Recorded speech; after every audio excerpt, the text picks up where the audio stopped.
Sa pangalan ng bugtong at buhay na Diyos ng mga Diyos, Panginoon Kristong pinakamakapangyarihan sa lahat, na siya ang lumikha ng langit at lupa at sa lahat ng mga bagay na nakikita at hindi nakikita, na sa pamamagitan ng kanyang pinakamakapangyarihang mga kamay ay kanyang ginawa ang tao mula sa alikabok ng lupa ayon sa kanyang wangis, at siya din ang walang mantsa, walang dungis at walang kapintasan. Ang nag-iisang bugtong at buhay na Diyos ng mga Diyos, Panginoong Kristo ang pinaka makapangyarihan sa lahat. At sa pangalan po ng kanyang mga sugo, walang iba, ang ating mahal at kagalang-galang Father Lahi, at sa pangalan sa pagbabalik ng Espiritu at kapangyarihan ng bugtong na sugo, walang iba, ang ating mahal at kagalang-galang Pastor Lahi. Isang mapagpalang gabi po sa ating lahat, Luzon, Visayas at Mindanao, at kung saan man makarating ang palatuntunang Pastor Lahi Live. At binabati ko rin mga kapatid, ang ating Vice President sa the Kingdom of God and His Righteousness, that was magnified thy word above all thy name. Wala pong iba, ang ating mahal Pastor Amancio Buntilaw, kasama po ng kanyang mahal sa buhay, sa aking buting ina, si Sister Mila Buntilaw. At dyan po mga kapatid, binabati ko lahat-lahat nandyan sa ginabot. Sa ating mahal na Pastor Matthew Algabre, kasama ng kanyang mahal sa buhay. Ang tigre sa mga Algabre, walang iba, Sister Ami Algabre. At binabati ko rin ang Division 1, Golies family, dyan po sa San Franz, Agusan del Sur. Elder Eli Golies, kasama ng kanyang mahal sa buhay, Sister Myra Golies, at sa inyong buong pamilya. Elder John Golies, kasama ni Sister Lydia Golies, at sa buo ninyong pamilya. Elder Nemuel Golies, at sa iyong mahal sa buhay, Sister Marites Golies, at sa buo ninyong pamilya. God willing, pag-uusapan natin yung itatayo na bahay-sambahan dyan, God willing, sa Agusan. At dyan naman sa Davao mga kapatid, sa ating sound engineer, walang iba, Brother James Pasanting Biloy, kasama ng kanyang mahal sa buhay, Sister Queenie Pamintawan Lahi, at kay Caleb Isaac, at kay Bibi Shibam. At sa aking mga kapatid dyan, kay Brother Michael Uwayas Kabasag, kasama ng kanyang mahal sa buhay, Sister Elves Kabasag, at sa buong pamilya, kay Baby Gia. At sa aking isang kapatid pa dyan, kay Brother Golden Ray Kabasag, kasama ng kanyang mahal sa buhay, Sister Elma Kabasag, at sa buong pamilya. At sa Division 2 naman po, mga minamahal ko mga kapatid, Division 2 Pastor, walang iba, Pastor Alex Ruedas, kasama na kanyang master, walang iba, Sister Judith Akalain Ruedas, at sa buo ninyong pamilya. Dyan po sa Division 3, walang iba, ating Division 3 Pastor, walang iba, Pastor Marcos Turiba, kasama ng kanyang mahal sa buhay, Sister Virginia Turiba, at sa buong pamilya. Dyan po sa Calyura family, kay Elder Lolong Calyura, Love God, kasama ng kanyang mahal sa buhay, Sister Jinjen, at sa kay Sister Justin, at kay Brother Jack. At dyan naman sa ating mahal na Pastor Palarion, Alejandro Palarion, at Tundag family, Manigos family, at kay Jaja Buntilaw. At dako naman po tayo sa Division 4, wala pong iba, ang ating mahal na Pastor, Pastor Joseph Salig, kasama na kanyang mahal sa buhay, Sister Flor de Lisa Salig, at sa buong pamilya. Dyan sa ating pastor sa Usamis, wala iba, Pastor Will Yagas at Pastor Jesse Rico. At sa Division 5 naman po mga minamahal ko mga kapatid, ang ating mahal na Pastor Nestor Manga, kasama ng kanyang very supportive na wife, walang iba, Sister Fe Manga. At dyan naman po sa Bukana, El Nido, Palawan, ating mahal na Pastor Jason De Leon, kasama ng kanyang may bahay na masarap magluto, Sister Elves De Leon, at ng buong ninyong pamilya. Diyan naman po sa Taytay, Palawan mga kapatid, walang iba, ang ating timbangan sa katotohanan, Pastor Arman Paghunasan, kasama ng kanyang mahal sa buhay, Sister Lesel Paghunasan. Diyan naman po sa Nangalaw, ating mahal na Elder Rolando Alcantara, kasama ng kanyang buong pamilya, kasama din dyan ang kanyang anak, ang updated palagi, walang iba, Sister Susan Martinez Alcantara. At dyan naman po sa Luzon, mga minamahal ko mga kapatid, sa Lipa, Batangas, ang ating mahal na Pastor Joseph Fabregas Fonte, kasama ng kanyang mahal sa buhay, Sister Adela Fonte. Sa kanyang butihing ina, doon sa Pinamalayan, Oriental Mindoro, walang iba, ang ating mahal na nanay, Yole Fonte. At dyan naman po mga kapatid sa nag-comment po ang ating mahal na Sister Wilma Gloria. Magandang gabi po, Sister Wilma Gloria. At dyan naman po mga kapatid sa Lipa, Batangas pa rin, sa ating mahal na kapatid na laging online, na laging nag-aabang sa Pastor Lahi Live. Walang iba, ang ating mahal na kapatid, Sister Erma Hinita. God willing po, mahal na Sister Erma, ay makikita na rin kita sa personal. God willing, ay pagkaloob ng bugtong at buhay ng Diyos. At doon po sa may Manila, sa Binondo, sa aking mabait na kuya na laging nakasuporta. Ginamit sila din ng Bugtong at Buhay na Diyos para suportahan ang gawain po. Walang iba, aking mahal na kapatid, Brother Jojo Yokada, kasama ng kanyang very supportive na wife, Sister Mary Rose Remoto at ng buong pamilya. At dyan naman po sa Tondo, Maynila, sa aking mabait na kapatid din, nagwapo, in love yung kanyang mahal sa buhay, Sister Opilia Cabrito, gwapa kabasag. Wala pong iba, ang aking mahal na kapatid, Brother Ken Kabasag, kasama ni Brian at saka ni Mira. Magandang gabi sa inyong lahat dyan. Okay mga kapatid, habulin ko lang yung mga bumabati. Sister Victoria Samiliano, magandang gabi po. Sister Victoria, ito si ating mahal na kapatid, Sister Victoria ay lagi na pong nanonood ng Pastor Lahi Live. Welcome po, Sister Victoria. Sabi niya, good evening po to all. Pastor Alejandro Palarion, magandang gabi mahal na mga kapatid. Pastor Lahi Live, Shalom Alikim, Alikim Shalom.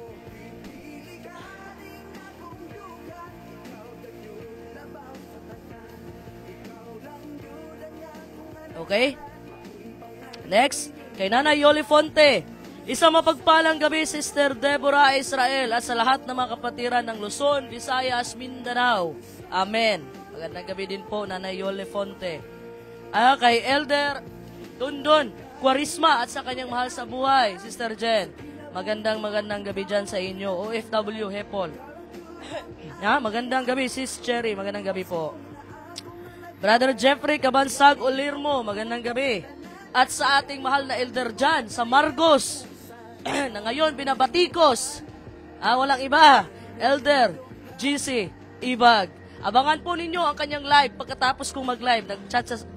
Nag-chat siya sa akin, mga minamahal ko mga kapatid. Magla-live po siya mga kapatid pagkatapos ng live ko, God willing. Anong comment po? At kay Brother Renante Pahutraw, Malarayap is watching. Magandang gabi. Sa may Luzon. Sister Erma Hinita, sabi niya, mapagpalang gabi po, mahal na Sister Deborah Israel. Shalom Alikim. Alikim, shalom po, mahal na kapatid Sister Erma. Sabi naman ng ating mahal na Elder, Liomar Hakama, magandang gabi po, mahal naming Deborah Israel. Magandang gabi sa inyo, Elder. Liomar, nasaan ba kayo ngayon? Nasa pinabot na ba kayo? At magandang gabi lahat. Magandang gabi sa ating lahat, mga kapatid. Sa laging sumusubaybay sa Pastor Lahi Live. At inaantay ko sana yun si Brother Eric Andres. Kasi yung topic natin ngayon, mga kapatid, nag-base po yun sa tanong niya kagabi. At nagpahabol po ang ating mahal na Elder Rolando Yabit. Isang mapagpalang gabi po dyan sa inyong lahat. Sister Cherry May Deborah Israel. At sa lahat na nanonood ng Pastor Lahi Live, Shalom Alikim, Alikim Shalom. Mahal na Elder. At nais ko rin pasalamatan mga kapatid. Yung nakita nyo, intro voice kanina. Walang iba, ang editor at singer ng kaharian, Sister Sheena Labad, at sa aking butihing kapatid na masarap magluto, Sister Michelle Kabasag, at sa ating operator at legendary ugaris, walang iba, Brother Christian Luis Neri. Okay, tayo po'y mag-uumpisa na, mga minamahal kong mga kapatid. At itong katanungan niya kagabi, ewan ko kung nanonood siya ngayon, pero nag-raise po siya ng katanungan, na kasama po ba, ano po ba ang stand ng kaharian ng Bugtong at Buhay na Diyos patungkol sa 144,000? Kung kasama ba tayong mga hintil, mga kapatid, sa 144,000, isang napakagandang tanong, mga kapatid, na dapat i-address natin ng tama sa tulong ng Bugtong at Buhay na Diyos. At nagpahabol ang aking agaw, Elder Nelson Bation. Gaw, mayong gabi, ang Bugtong Buhay na Diyos, mga Diyos. God bless you, Gaw. God bless you. Dagang salamat, Gaw. Mayong gabi, diha kaninyong tanan. So, before I'll proceed, mga kapatid, nais ko po kayong inanyahan na manalangin po kayo sa inyong isipan. Silent prayer po, mga kapatid, na itong mga salita ng Bugtong at Buhay na Diyos ay wala pong ibang magpapaintindi kundi ang banal na espiritu lang ng Bugtong at Buhay na Diyos. Para hindi tayo magkamali-mali sa ating mga interpretasyon. Kasi maraming mga interpretasyon na lumalabas ngayon, mga kapatid, patungkol sa Revelation, na nililiteral nila ang pag-intindi ng Revelation. Pag may nabasang Jezebel dyan, mga kapatid, ay nililiteral po nila. Pag may nabasang sa 144,000 na galing sa tribe ni Israel, ay niliteral po, mga kapatid. At dapat nating intindihin kasi nagtatanong, mga kapatid, pag nagtanong ng maayos, sagutin natin ng maayos. Sa tulong ng Bugtong at Buhay na Diyos. So, ang tanong niya, mga kapatid, kasama ba ang mga hintil sa 144,000? But before ako mag-jump into conclusion, na i-claim ko lang na wala akong basis na mga banal na mga bersikulo mga kapatid, ay atin munang kunin mga kapatid ang pinaka-root. Ha? Kung bakit mga kapatid, kiniklaim natin ang 144,000 at ito ay mga hintil. Ha? Kailangan muna nating tingnan ang pinakaugat. Kung sino si Israel, saan nag-umpisa, at bakit hintil na ang tinutukoy sa Revelation chapter 7 verse 5 to 8. Ito po yung katanungan ngayong gabi na ito mga kapatid. Kasama ba ang mga hintil sa 144,000? I would like to answer that question with a question. Okay? Ang end-time prophecies ba na sinabi dyan sa Revelation mga kapatid, applicable pa rin ba sa literal na Israel? Applicable pa ba mga kapatid? Nandyan pa ba si Jezebel? Nandyan pa ba yung Babylonia? Nag-exist pa ba? Kasi mga kapatid, simula na sinabi ng bugtong at buhay na Diyos na wala nang pwedeng tumira sa Babylonia, until now mga kapatid, wala na pong nakatira sa Babylonia. So may nabasa ka dyan mga kapatid sa Revelation 16 na Babylon, the Great is fallen.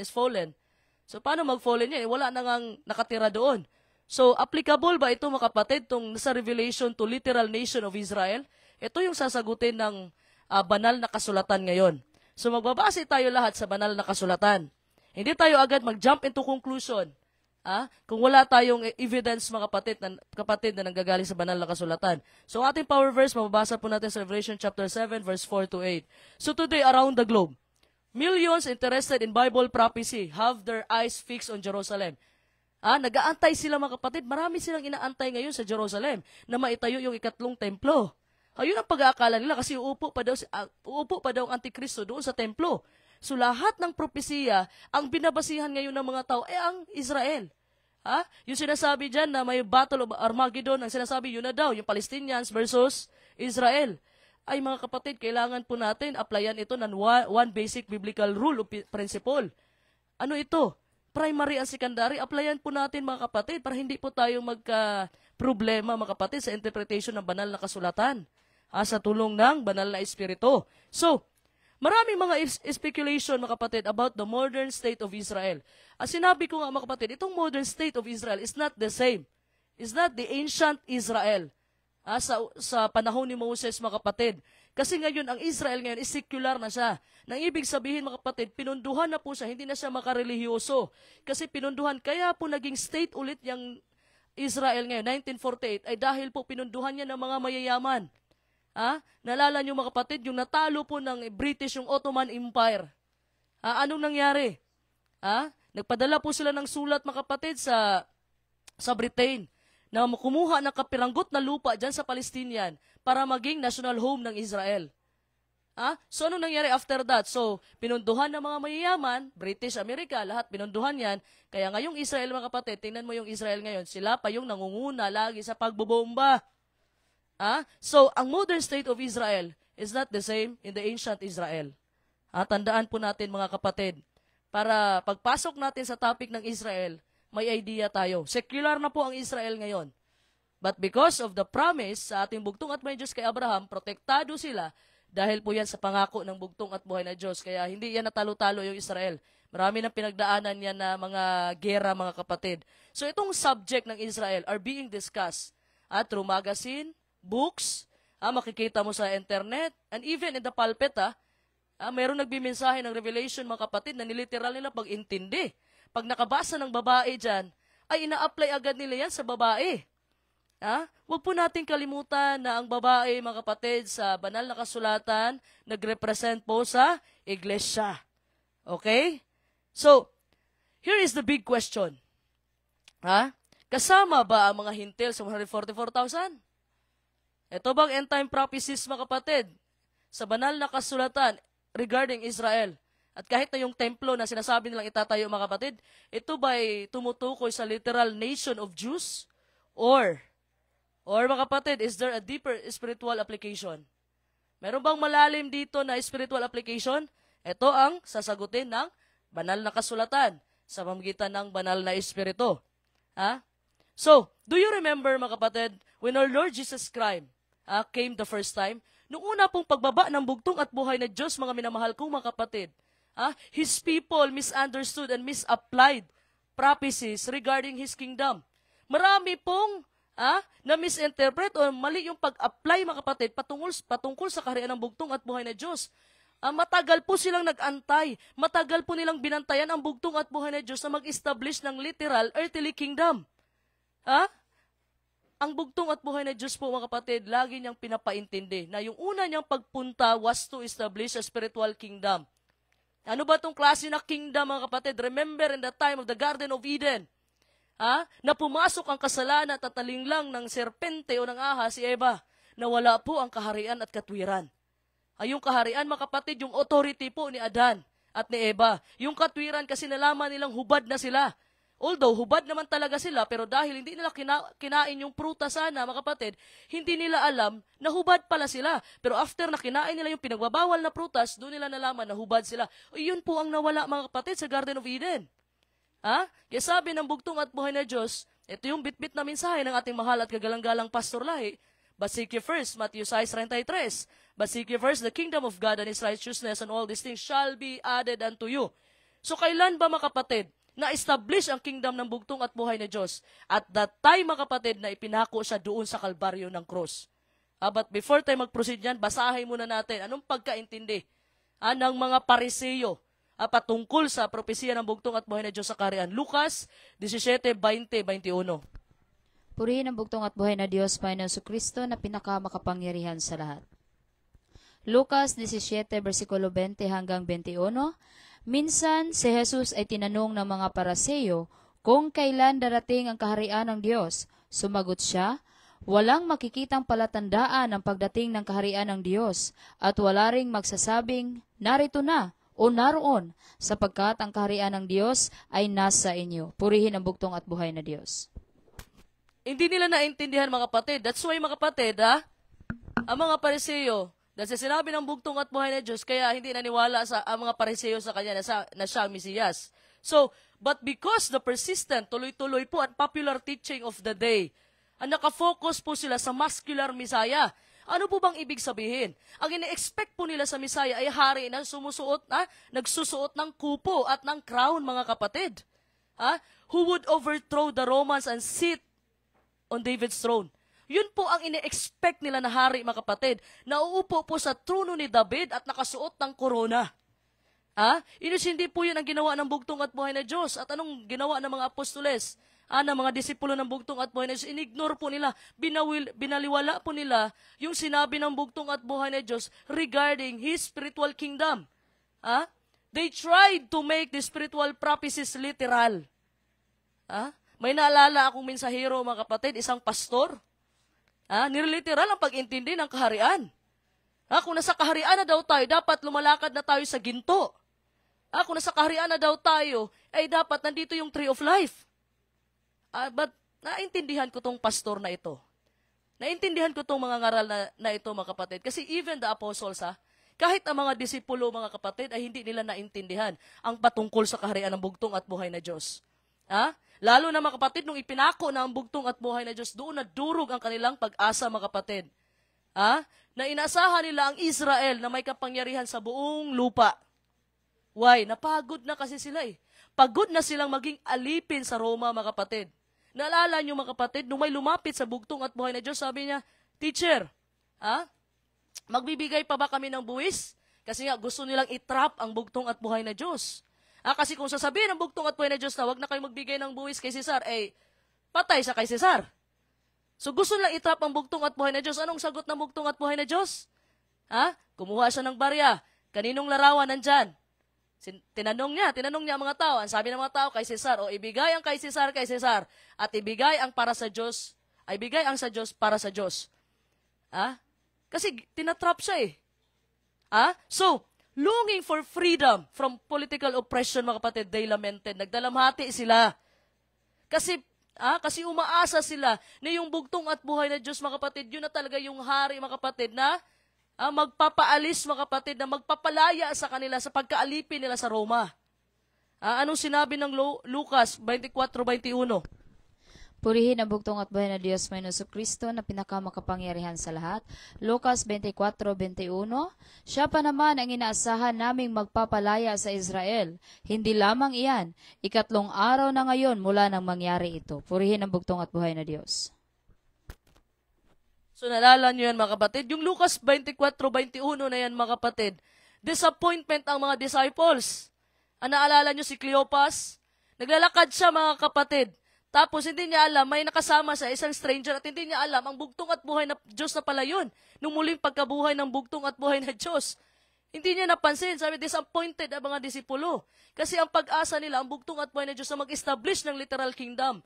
Na hindi na sila magiging alipin pa sa Roma. So even after His resurrection, kahit na po nung muli nang nabuhay ang bugtong at buhay na Diyos, ang mga alagad po ng bugtong at buhay na Diyos ay nagtataglay pa rin po sila ng mga tanyag na pananaw na ito sa kanilang isipan. Umaasa pa rin sila sa isang paparating na literal na kaharian. Even after His resurrection, hindi pa rin naintindihan ng mga disipulo ng bugtong at buhay na Diyos patungkol sa kaharian ng bugtong at buhay na Diyos. Mababasa po natin yan sa Gawa chapter 1 verse 6. Purihin ang bugtong at buhay na Diyos may Kristo na pinakamakapangyarihan sa lahat. Gawa 1:6. Nang magkatipon si Jesus at ang mga alagad, nagtanong sila kay Jesus, Panginoon, itatatag na po ba ninyong muli ang kaharian ng Israel? Purihin ang bugtong at buhay na Diyos. Ayun mga kapatid, even after His resurrection, hindi po naintindihan ng mga disipulo anong ibig sabihin ng bugtong at buhay ng Diyos patungkol sa kaharian. They wanted so much to believe their own view mga kapatid. Gusto nilang paniwalaan yung pananaw nila, yung sarili nilang pagkaintindi sa kaharian. Na pag nandito ka na daw sa kaharian, ay lumalakad ka na sa ginto. Kaya ngayon, nagsialisan.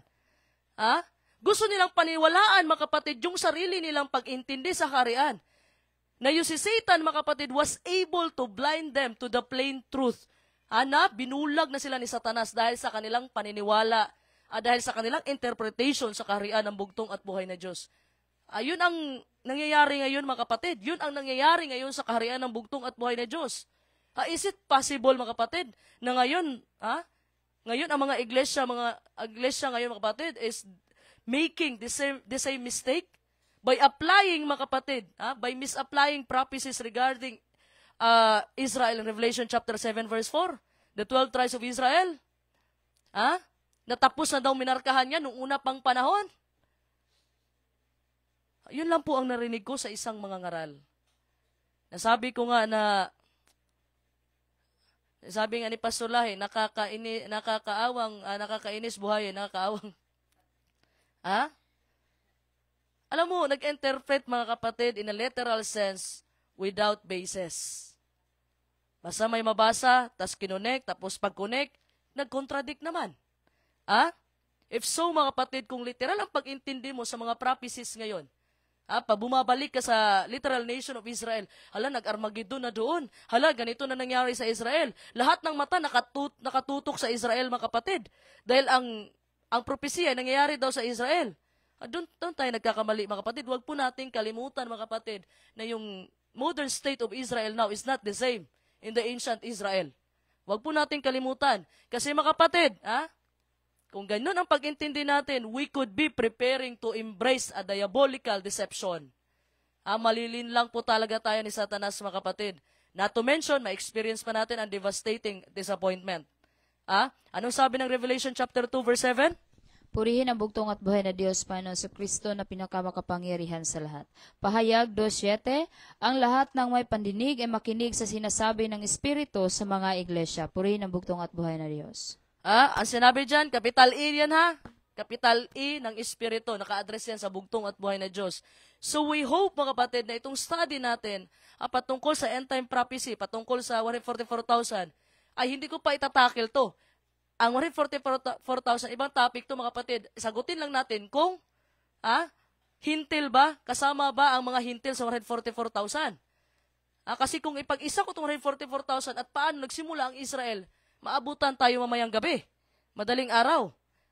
So, simulan po natin mga kapatid, ang pangalang Israel, in which alam ninyo yan. Kung sino yung Israel at saan nanggaling yung pangalang Israel. But it is impossible to clearly understand mga kapatid, the subject of Israel apart from a careful study of the Old Testament. Hindi natin maintindihan kung wala tayong Hindi natin pag-aaralan ang lumang tipan. Doon ang galing yung Israel na pangalan eh. Hindi tayo pwede mag-jump into conclusion na Israel. So, saan ang basis natin dito sa Revelation chapter 7 verse 4? Kailangan natin bumalik kung sinong Israel sa lumang tipan at sa bagong tipan. So, the first time the name Israel appears in Scripture is when it was spoken to Jacob after his long night fight, mga kapatid, wrestling with a powerful opponent. Alam na natin yan, nakipag-wrestling si Jacob. Alam nyo ba mga kapatid, nung bago siya makipagkita kay Esau, pinaghiwalay niya yung asawa niya at mga servants niya, yung 11 ka anak ni Jacob. Nasaan ang isa? Si Joseph, mga kapatid, nauna na doon sa Ehipto. Binenta ng kanyang mga kapatid. So, natira, 11 na lang. So, pinadisseminate niya sila, pinaghiwalay sila ng landas ni Jacob, mga kapatid, kaya baka makasalubong yung kapatid niya. Safe yung family niya. So, anong ginawa ni Jacob? Nanalangin muna siya sa bugtong at buhay na Diyos. Nanalangin siya simula gabi, mga kapatid. Nang makita po hanggang sa nagbukang liwayway, nang makita po ng lalaki na hindi siya kayang talunin, ano pong ginawa? Ng powerful opponent in which naka-address sa ating bugtong at buhay na Diyos, hinawakan po ang hita ni Jacob. Sabi ng bugtong at buhay na Diyos, let me go. Dahil nagbubukang liwayway na.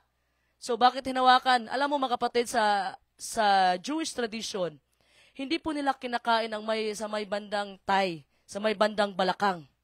Hindi nila kinakain yan mga kapatid. Kasi yung thigh muscle mga kapatid, nag-contain siya ng sciatic nerve. Kung sa Judaism pa, Ged Hanashi. Nang ibig pong sabihin, itong sa may balakang natin, nandito yung largest nerve in the human body. Pinakamalaki na nerve sa ating katawan. Kaya yung Israelites, mga kapatid, forbidden sa kanila, pinagbabawal sa kanila ang kumain sa may bandang balakang. Bawal sa kanila yun, mga kapatid. Nasa base nila, nasa kautusan nila yun sa Torah.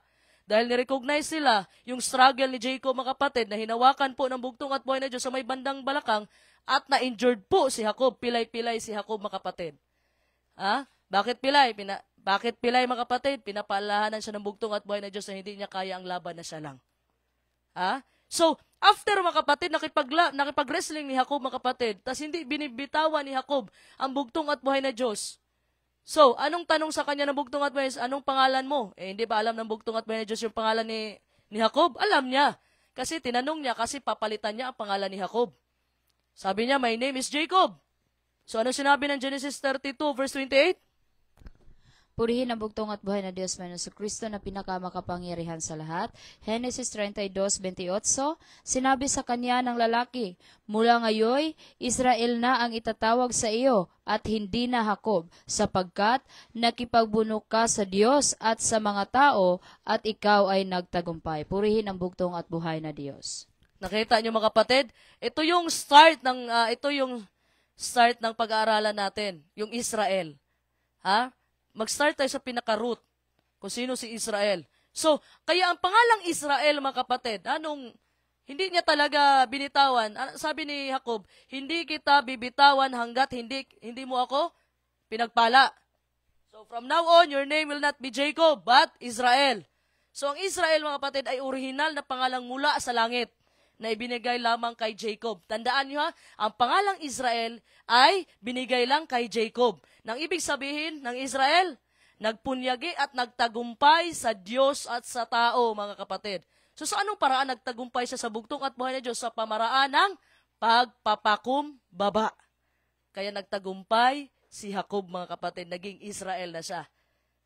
So, it represented his spiritual victory over sin. Dahil alam niyang nagkasala siya. Nagpakumbaba si Jacob sa bugtong at buhay. Yun ang pamaraan na nagtagumpay siya sa Diyos.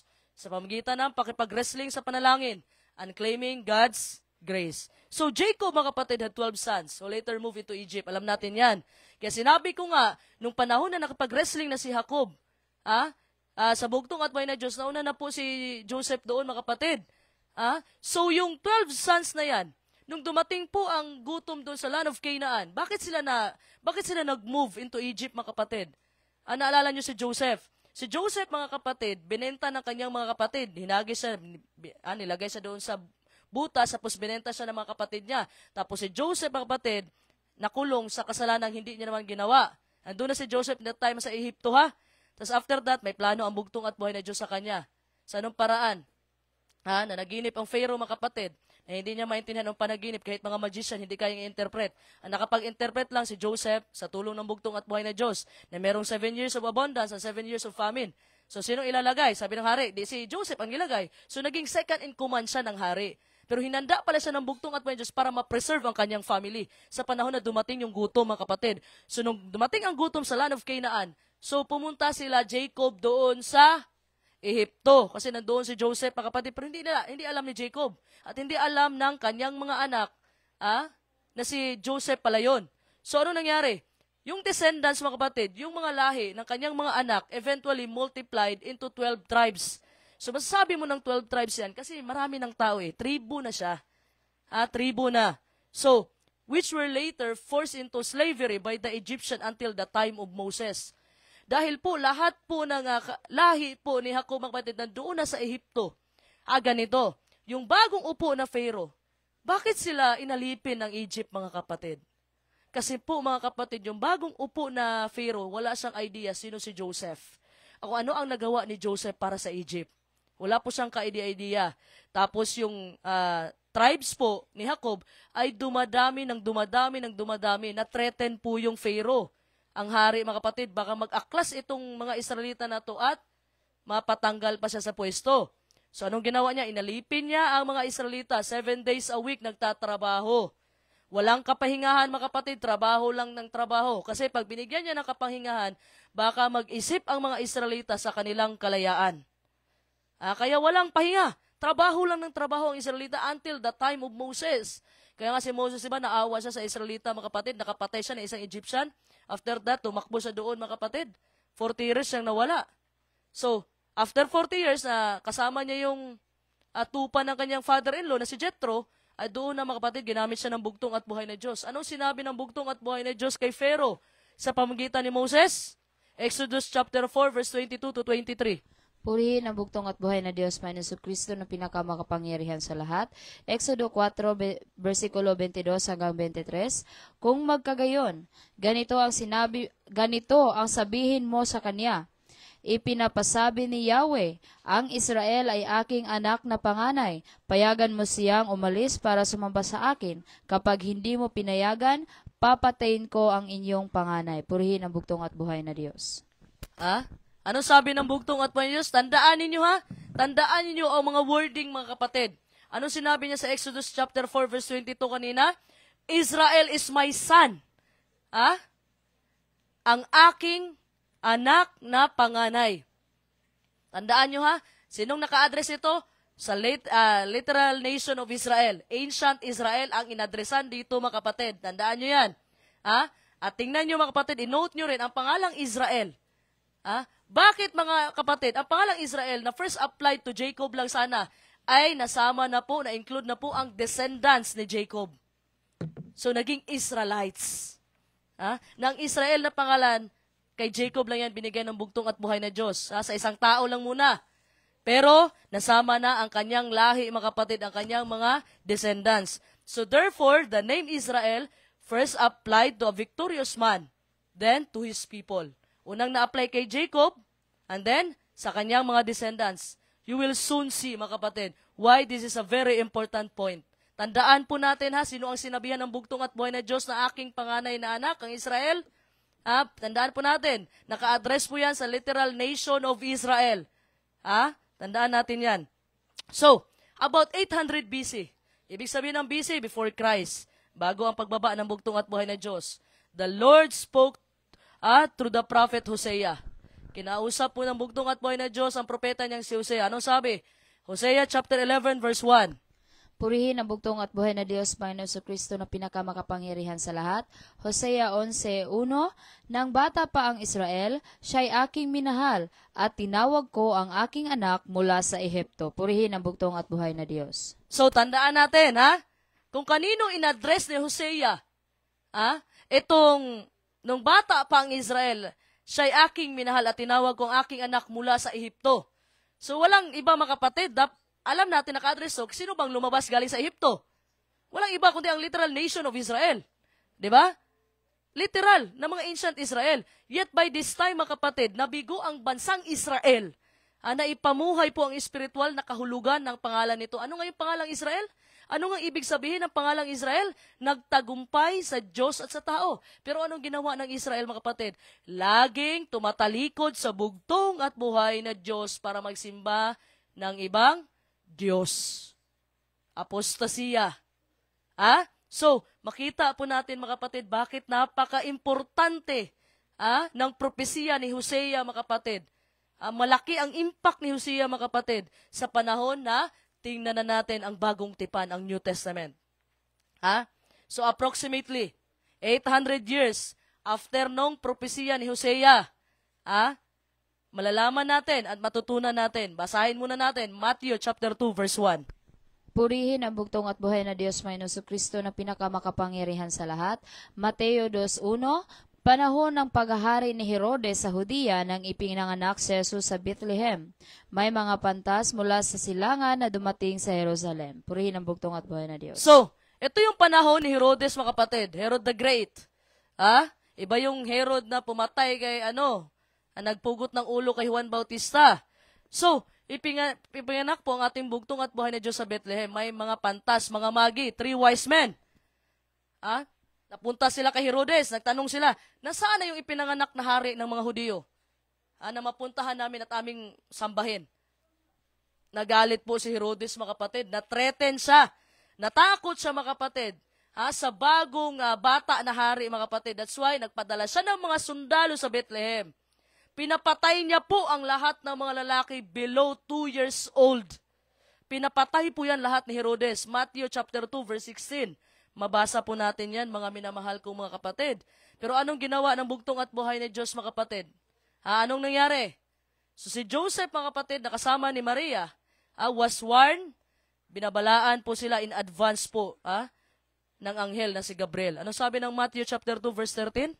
Purihin ang bugtong at buhay na Diyos pa Kristo na pinakamakapangyarihan sa lahat. Mateo 2:13. Pagkaalis ng mga pantas, nagpakita kay Jose sa panaginip ang isang anghel ng Panginoon. Sinabi nito sa kanya, bumangon ka at dalhin mo agad sa Ehipto ang iyong mag-ina, at huwag kayong aalis doon hanggat hindi ko sinasabi, sapagkat hahanapin ni Herodes ang bata upang patayin. Purihin ang bugtong at buhay na Diyos. So mga kapatid, nakita ninyo? So the family arose and departed into Egypt. Ano nga yung tinawag kanina ni Hosea chapter 11 verse 1? Ang Israel lumabas sa Ehipto. Ngayon na naman, mga kapatid, ang bugtong at buhay na Diyos, ang kanyang direksyon, pumunta sila sa Egypt, mga kapatid. Tandaan po natin ang pagka-order nito. So, Matthew writes, mga kapatid, that the child, sino nga yung bata na yun? Walang iba ang ating bugtong at buhay na Diyos. Hanggang kailan po siya nanatili doon sa loob ng Ehipto? Hanggang kailan, mga kapatid? Matthew chapter 2 verse 15. Purihin ang bugtong at buhay na Diyos, Panginoong Hesukristo na pinakamakapangyarihan sa lahat. Mateo 2:15. Doon sila nanirahan hanggang sa namatay si Herodes. Sa gayon, natupad ang sinabi ng Panginoon sa pamamagitan ng propeta, tinawag ko ang aking anak mula sa Ehipto. Purihin ang bugtong at buhay na Diyos. So, naklaro na natin, mga kapatid? Naklaro natin dito. Ano sinabi ng Matthew chapter 2 verse 15? Sa gayon, natupad ang sinabi ng Panginoon sa pamamagitan ng propeta. Sinong propeta ang tinutukoy ni Mateo dito? Walang iba, si Hosea. Hosea chapter 11 verse 1. Kinote po yan ni Mateo, mga kapatid. Ang tinutukoy dito, nation of Israel, coming out of Egypt. Pero nangyari po ito, mga kapatid, declares it more perfectly sa ating bugtong at buhay na Diyos. Tingnan niyo yung mga kapatid, tingnan niyo. Sa ating bugtong at buhay na Diyos, mga kapatid, nangyari ito. Kasi pumunta sila sa Ehipto. Kailan sila nantili doon? Hanggang sa mamatay si Herodes.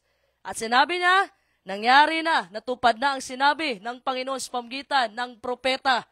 Tinawag ko ang aking anak mula sa Ehipto. Please don't miss the important point, mga kapatid, that a prophecy in the Bible can have a dual application. Literal and spiritual application. Yan po yung one basic rule, mga kapatid, principle sa pag-interpret ng banal na kasulatan. Hindi pwede kung nabasa mo, apply agad.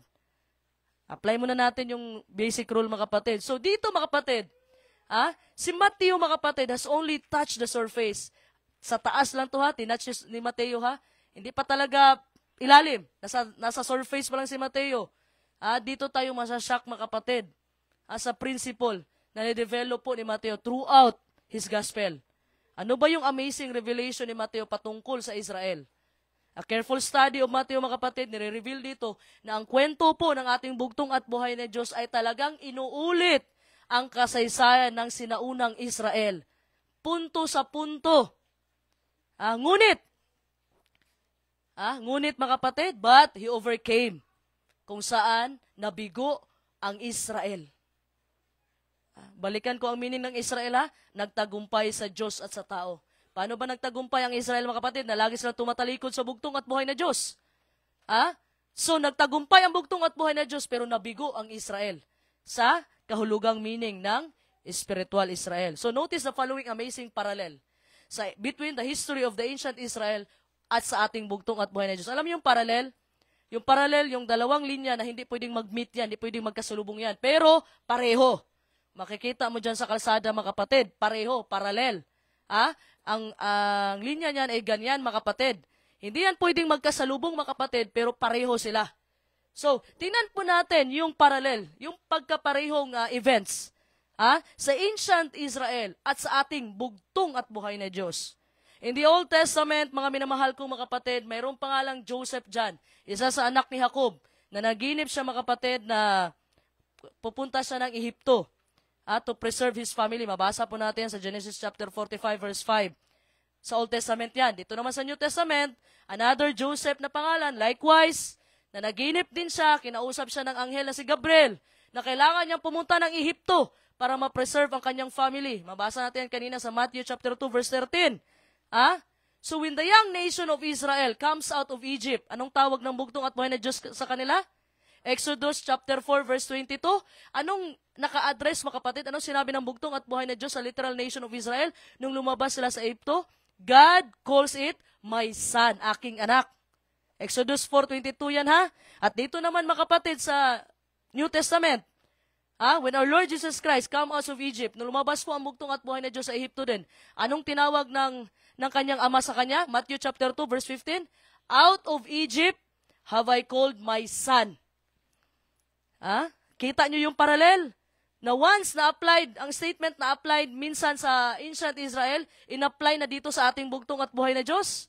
Ano pa? Sa panahon po na umalis na sila sa Ehipto, mga kapatid, dumaan po sila sa Red Sea. Yung nahati po yung dagat, Red Sea po yung, mga kapatid. Ano sinabi ng 1 Corinto, 10:2, mga kapatid? Ano sinabi dyan? Sinabi ni Apostol Pablo na sila ay binautismuhan kay Moses sa dagat. At anong sinabi dito sa New Testament? Ang bugtong at buhay na Diyos ay bininyagan din upang matupad ang lahat ng katwiran at kaagad siyang ipinahayag ng kanyang ama, ang aking minamahal na anak. Matthew chapter 3, verse 15 to 17. Ano pa? So after po na nakakross na sila sa Red Sea, after nilang makatawid, mga kapatid, ilang years nag-spend ng taon doon sa wilderness ang Israelites? 40 years, mga kapatid. Nilid sila by pillar of fire. Yun po yung spirito ng bugtong at buhay na Diyos. Immediately, dito naman sa New Testament, ang bugtong at buhay na Diyos after baptism. After baptism, ang bugtong at buhay na Diyos was led by the Spirit to be tempted in the wilderness for 40 days. Matthew chapter 4, verse 1 to 2. So, tingnan nyo yung parallel. Yung mga statement na na-apply sa ancient Israel at yung mga statement na in-apply na dito sa ating bugtong at buhay na Diyos. At the end of the 40 years, after the end sa 40 years doon sa wilderness, sinulat po ni Moses ang Deuteronomy. Sinulat po niya, mga kapatid. At dito naman, sa ating bugtong at buhay na Diyos, after 40 days, sa panghuling araw ng kanyang pag-fasting doon sa wilderness, mga kapatid, tinukso po siya ni Satanas. At paano niya nilabanan si Satanas, mga kapatid? He resist, nilabanan niya sa anong paraan? Nag-quote po siya ng 3 scripture. Saan niya kinuha yon? Sa New Testament? Wala pa pong New Testament that time, mga kapatid. Ang available pa lang that time, mga kapatid, ang Old Testament, the first five books of Moses, Torah, Genesis, Exodus, Leviticus, Numbers, and Deuteronomy, at mga Psalm, mga kapatid, at mga propeta. Wala pa pong New Testament kasi mabasa natin yung hindi lamang sa tinapay na bubuhay ang tao, kundi sa salita, sa bawat salita na lumabas sa bibig ng bugtong at buhay. Mabasa natin sa Matthew 4:4. Pero hindi po nag-quote ang bugtong at buhay ni Diyos sa New Testament. Saan niya kinote? Doon po sa sinulat ni Moses, Deuteronomy chapter 8 verse 3. Doon po niya, mga kapatid, kinuha. Doon po niya kinote yung scripture, mga kapatid. Nakita nyo? Sa Salmo, mga kapatid, sa Salmo chapter 80 verse 8, tinawag po ng bugtong at buhay na Diyos ang Israel. Israel, yung literal nation ng Israel, ubas, na kanyang inilabas mula sa Ehipto. At dito naman, sa New Testament, diniklara po ng bugtong at buhay na Diyos, ako ang tunay na puno ng ubas. John 15 verse 1. Nakita natin ang paralel? Nakita natin bakit itong 144,000 mga hintil ito? So binubuksan na po ng bugtong at buhay paunti-unti, mga kapatid. Ano pa? In the Old Testament, the name Israel. Ang pangalang Israel first applied to one man. Sinabi ko nga kanina, yung pangalang Israel kay Jacob lang yan in-apply. Representing his spiritual victory over sin. Even so, mga kapatid, in the New Testament, ang bugtong at buhay na Diyos is the Israel who came out of Egypt. Anong sinabi ng Hosea 11:1 kanina? Ang Israel, na aking anak. So, ang Israel, mga kapatid, sa bagong tipan, walang ibang ating bugtong at buhay na Diyos. Matthew chapter 2:15 is in connection to Hosea chapter 11 verse 1. He is the one victorious man who overcame all sin. Nagtagumpay ang bugtong at buhay na Diyos sa Diyos at sa tao. Sa anong paraan nga nagtagumpay siya sa Diyos? Yung pangalang Israel, ang bugtong at buhay na Diyos na po ang Israel ngayon. Kasi nabigo ang literal nation of Israel. Nagtagumpay siya nung ipinako siya sa kalbaryo ng krus, mga kapatid, sa pagpapakumbaba, kung paano nagtagumpay si Jacob noong unang panahon sa pagpakumbaba. Ganon din po ang ating bugtong at buhay na Diyos. Gusto nyo pa ng maraming ebidensya, mga kapatid? Na mayroon pang list of parallels between sa ating bugtong at buhay na Diyos at saka sa Israel? Sige, consider natin ang few more points. For example, mga kapatid, after healing a group of people, anong sinabi ng bugtong at buhay na Diyos? Matthew chapter 12, verse 16 to 19. Purihin ang bugtong at buhay na Diyos, Panginoong Hesukristo, na pinakamakapangyarihan sa lahat. Mateo 12, versikulo 16 hanggang 19. Ngunit mahigpit niyang ipinagbilin na huwag nilang ipamalita kung sino siya. Sa gayon, natupad ang sinabi ng Diyos sa pamamagitan ni Propeta Isaias. Narito ang lingkod ko na aking hinirang, ang aking minamahal at lubos na kinalulugdan. Ibubuhos ko sa kanya ang aking espiritu at siya ang magpapahayag ng katarungan sa mga bansa. Hindi siya makikipag-away o maninigaw, ni magtataas ng boses sa mga lansangan. Purihin ang bugtong at buhay na Diyos. Here, mga kapatid, the writer of Matthew quotes Isaiah chapter 42 verse 1 to 3. Basahin nyo yung Isaiah 42 verse 1 to 3. Kinote lang po yan ni Matthew, mga kapatid, na originally, nag-apply ito sa Israel, my servant, literal nation of Israel, sa Isaiah chapter 41 verse 8. Applied to the nation of Israel. Ancient, yung kinote po dito, mga kapatid, yet Matthew again, ano sinabi ni Matthew? It is fulfilled in our Lord Jesus Christ. Yun po yung parallel. Nangyari yan. Itong passage na to, itong versikulo na to, ay kinote po ni Mateo, mga kapatid.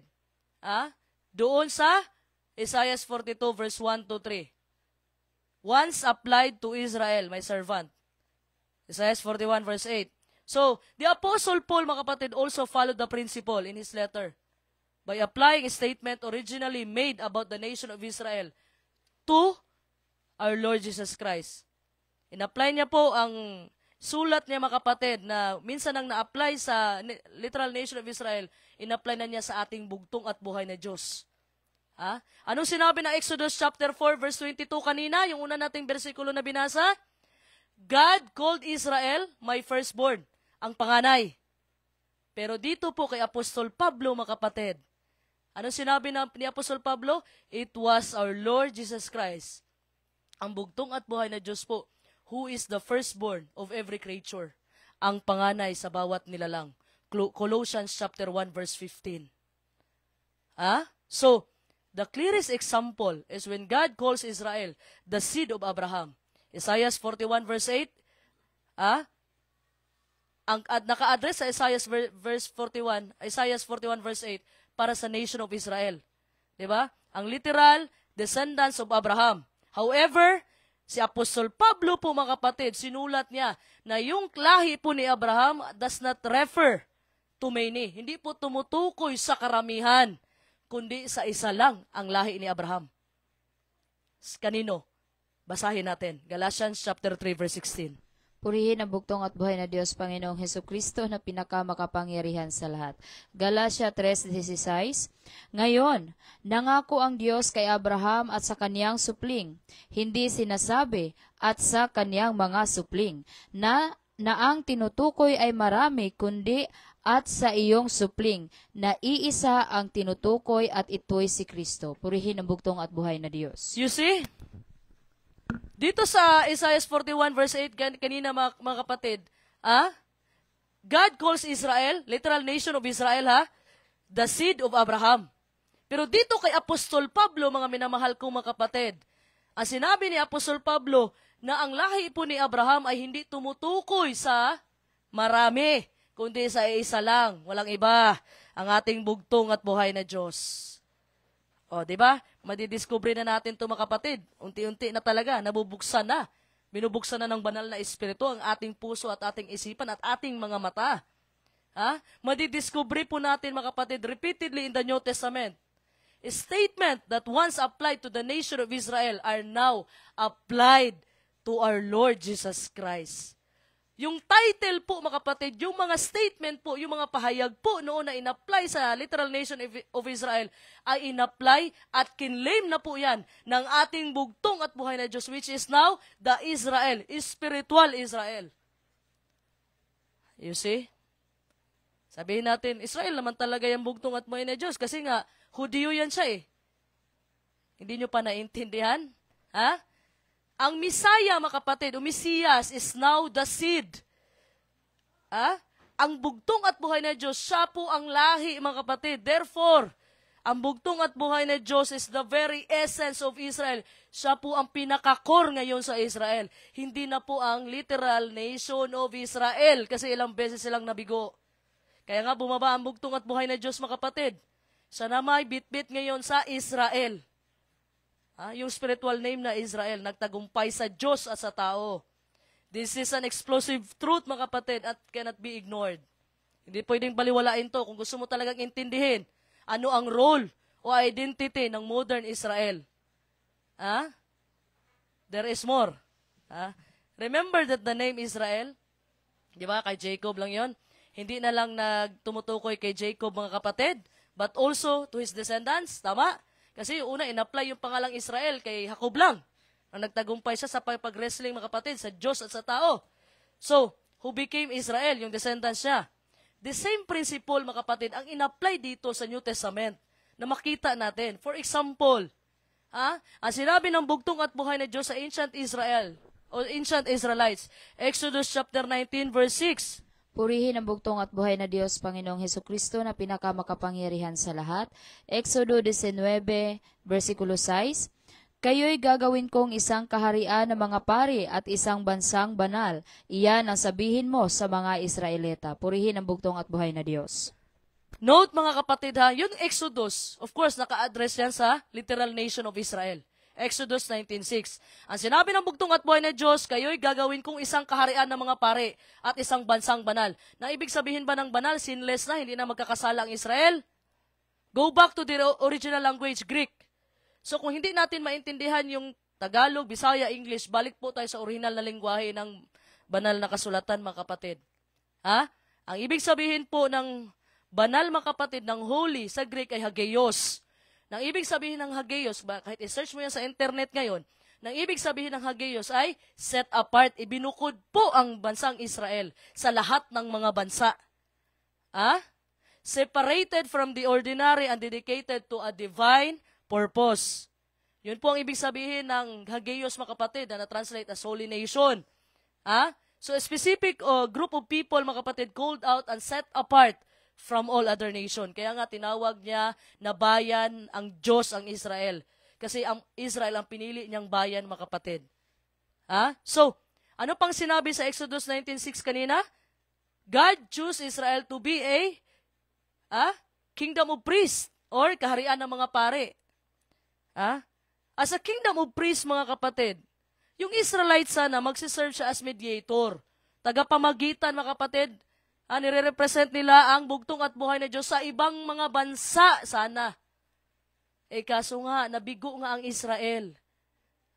Kaya ngayon, mga kapatid, ang nangyari kasi, dahil sa kanilang participation doon sa golden calf, doon po sa panahon na umakyat si Moses sa Mount Sinai para kunin ang 10 utos ng bugtong at buhay na Diyos, pagbalik po ni Moses, mga minamahal kong mga kapatid, ay nagsamba na po sila sa golden calf na ginawa ni Aaron. Wala si Aaron kasi, nakinig siya sa mga tao. Nagreklamo ang mga tao, bakit ang tagal bumalik ni Moses? So alam nyo ba, sinong tribo ang nanindigan sa bugtong at buhay ni Diyos at sa kay Moses? Na hindi talaga sila nagsimba ng golden calf? Wala pong iba, mga kapatid. Tribo po ni Levita. Kaya sila po ang pinili ng bugtong at buhay na Diyos. So, ang nangyari? Ito yung nag-lead sa ating bugtong at buhay na Diyos na i-appoint po niya ang tribo po ni Levita, particularly Aaron's descendants. As dedicated priests, mga kapatid, na mag-mediate or tagapamagitan between God and the people. So, kaya nga, hindi kasama sa inheritance, mga kapatid, ang Levita dahil nandoon sila sa loob ng templo. Nung hatian na ng lupa sa Promised Land, magdepende po yan sa gaano kalaki ang populasyon ng tribe. Ang pinakamalaking populasyon, if I'm not mistaken, tribe of Judah. Ang pinakamaliit naman na population ay ang tribe of Benjamin. Kaya maliit lang yung lupa nila sa Land of Promise. So yung Levita lang po ang nanindigan kasama ni Moses sa panahon, mga kapatid, na nagsamba ng golden calf, in which sana, mga kapatid, kung hindi nangyari yun, sana ang buong Israelita, mga kapatid, ang buong Israel, lahat ng tao doon, ay sila ang maging kaharian ng mga pari ng bugtong at buhay na Diyos. Sila ang mediator. Kaya sinasabi ko, kung gusto natin magkaroon ng kaligtasan, pupunta pa tayo sa Israel. Kasi ang nagbitbit ng kaligtasan, ang mga Hudiyo po, mga minamahal kong mga kapatid. Yun po ang nangyari, mga kapatid. Kasi nga, ililigtas sila ng bugtong at buhay na Diyos as a nation. Sinabi ko, kung mayroong isang babaeng Israelite woman na manganganak, automatic yung anak niya maliligtas. Pero ang ginawa ng Israel, dinecline nila, inignore nila, hindi nila tinanggap ang bugtong at buhay na Diyos. That's why, Matthew 21:43, inilipat na ang kaharian. Kinuha sa Israel at inilipat ito sa bansang namumunga. So, naka-address yun kanina sa literal nation of Israel, ang Exodus 19:6. So, punta tayo sa New Testament. Peter applies these exact words, mga kapatid. Kanino? Mabasa po natin, Tingnan ninyo yung parallel. Tingnan nyo yung ginamit, yung application, yung statement from Old Testament na na-apply na dito. Kinuha, mga kapatid, kinote ni Apostol Pedro. Mabasa natin, 1 Pedro 2:9. Purihin ang bugtong at buhay na Diyos Panginoong Hesukristo na pinakamakapangyarihan sa lahat. Unang Pedro 2:9-10. Ngunit kayo ay isang lahing pinili, mga maharlikang pari, isang bansang hinirang, bayang pag-aari ng Diyos, pinili upang magpahayag ng kaniyang mga kahangahangang ginawa. Siya ang tumawag sa inyo mula sa kadiliman patungo sa kaniyang kahangahangang kaliwanagan. Kayo'y hindi bayan ng Diyos noon, ngunit ngayon, kayo'y bayang hinirang niya. Noon ay hindi kayo nakatanggap ng habag, ngunit ngayon, tumanggap na kayo ng kanyang habag. Purihin ang bugtong at buhay na Diyos. Diba, you see? Nakita ninyo, mga kapatid?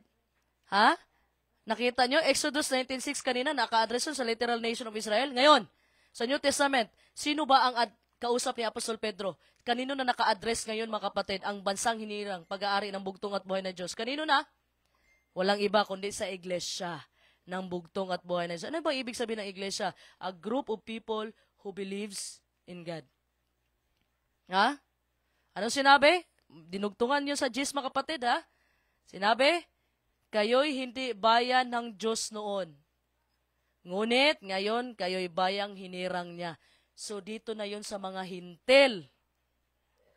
Hintil na naka-address ang pagsabi ni Apostol Pedro. Bakit ba mga kapatid?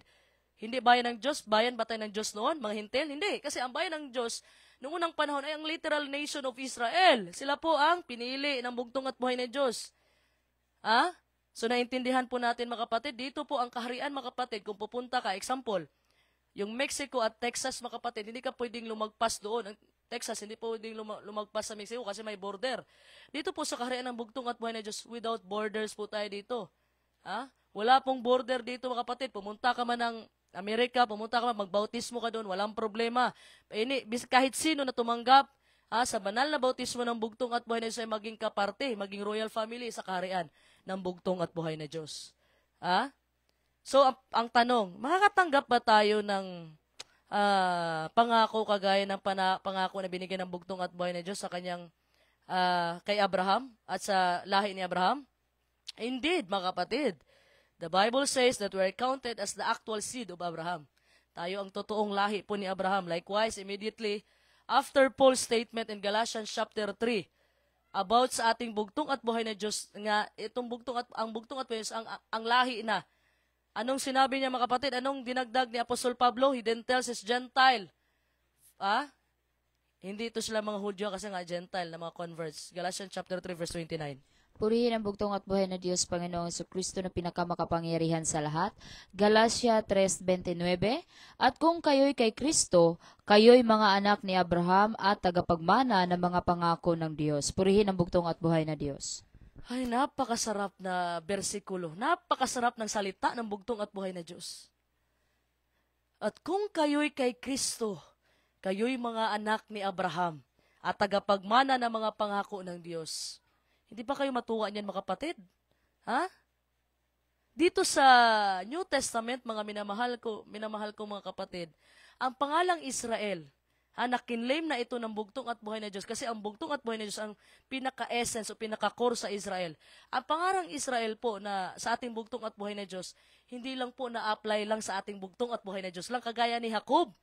Di ba si Jacob sa lumang tipan, siya lang ang sinabihan ng bugtong at buhay na Diyos na Israel. Pero na-apply ito sa kanyang mga descendants, sa kanyang mga lahi. Dito sa New Testament, ang pangalang Israel, mga kapatid, in which ang ating bugtong at buhay na Diyos, hindi na lang po mag-a-apply ito sa ating bugtong at buhay na Diyos, kundi pati na rin po sa mga ipinanganak sa ating bugtong at buhay na Diyos. Ano yon? Ang iglesia. Tayo po, mga kapatid, sa pamamagitan ng pananampalataya, ipinanganak po tayo sa pamamagitan ng pananampalataya natin sa bugtong at buhay na Diyos. In other words, mga minamahal ko mga kapatid, ang totoo po mga kapatid na Israel ay itong tumanggap sa ating bugtong at buhay na Diyos. Kaya matatawag tayong spiritual Israel. Naintindihan po natin mga minamahal ko mga kapatid, the church is called the body of Christ. 1 Corinthians chapter 12 verse 27. Which is one of reasons mga kapatid, bakit si Santiago, yung mga writing ni Santiago, naka-address po as the 12 tribes that are scattered abroad. James chapter 1 verse 1. So from the very beginning, the church has understood Israel to mean a spiritual body of our Lord Jesus Christ. And according to the New Testament, there are now two Israels. One group is composed of literal Israelites.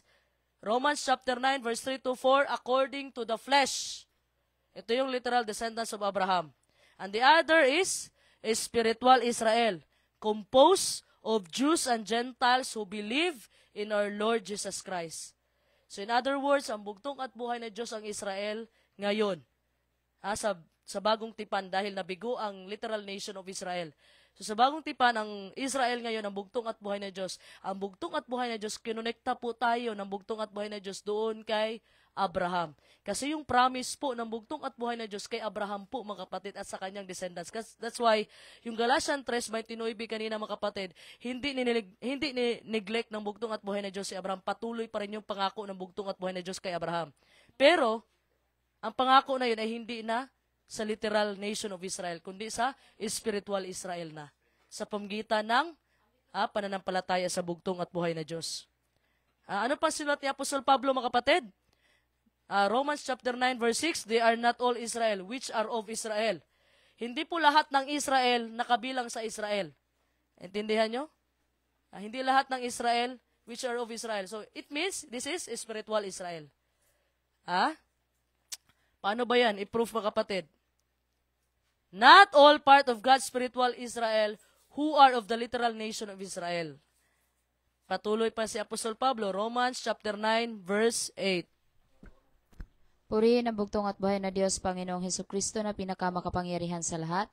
Roma 9:8, kaya nga, hindi lahat ng anak ni Abraham ay ibinibilang na anak ng Diyos, kundi iyon lamang ayon sa pangako ng Diyos. Purihin ang bugtong at buhay na Diyos.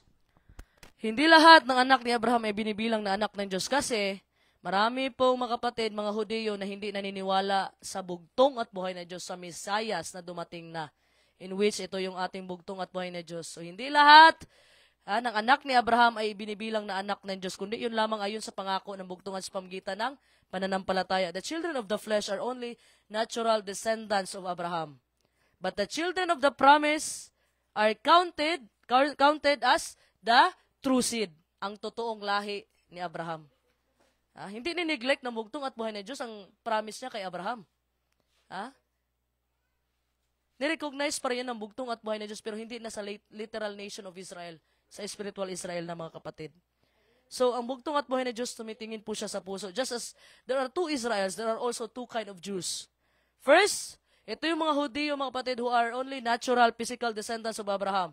And second, there are Jews in spirit who believe in our Lord Jesus Christ.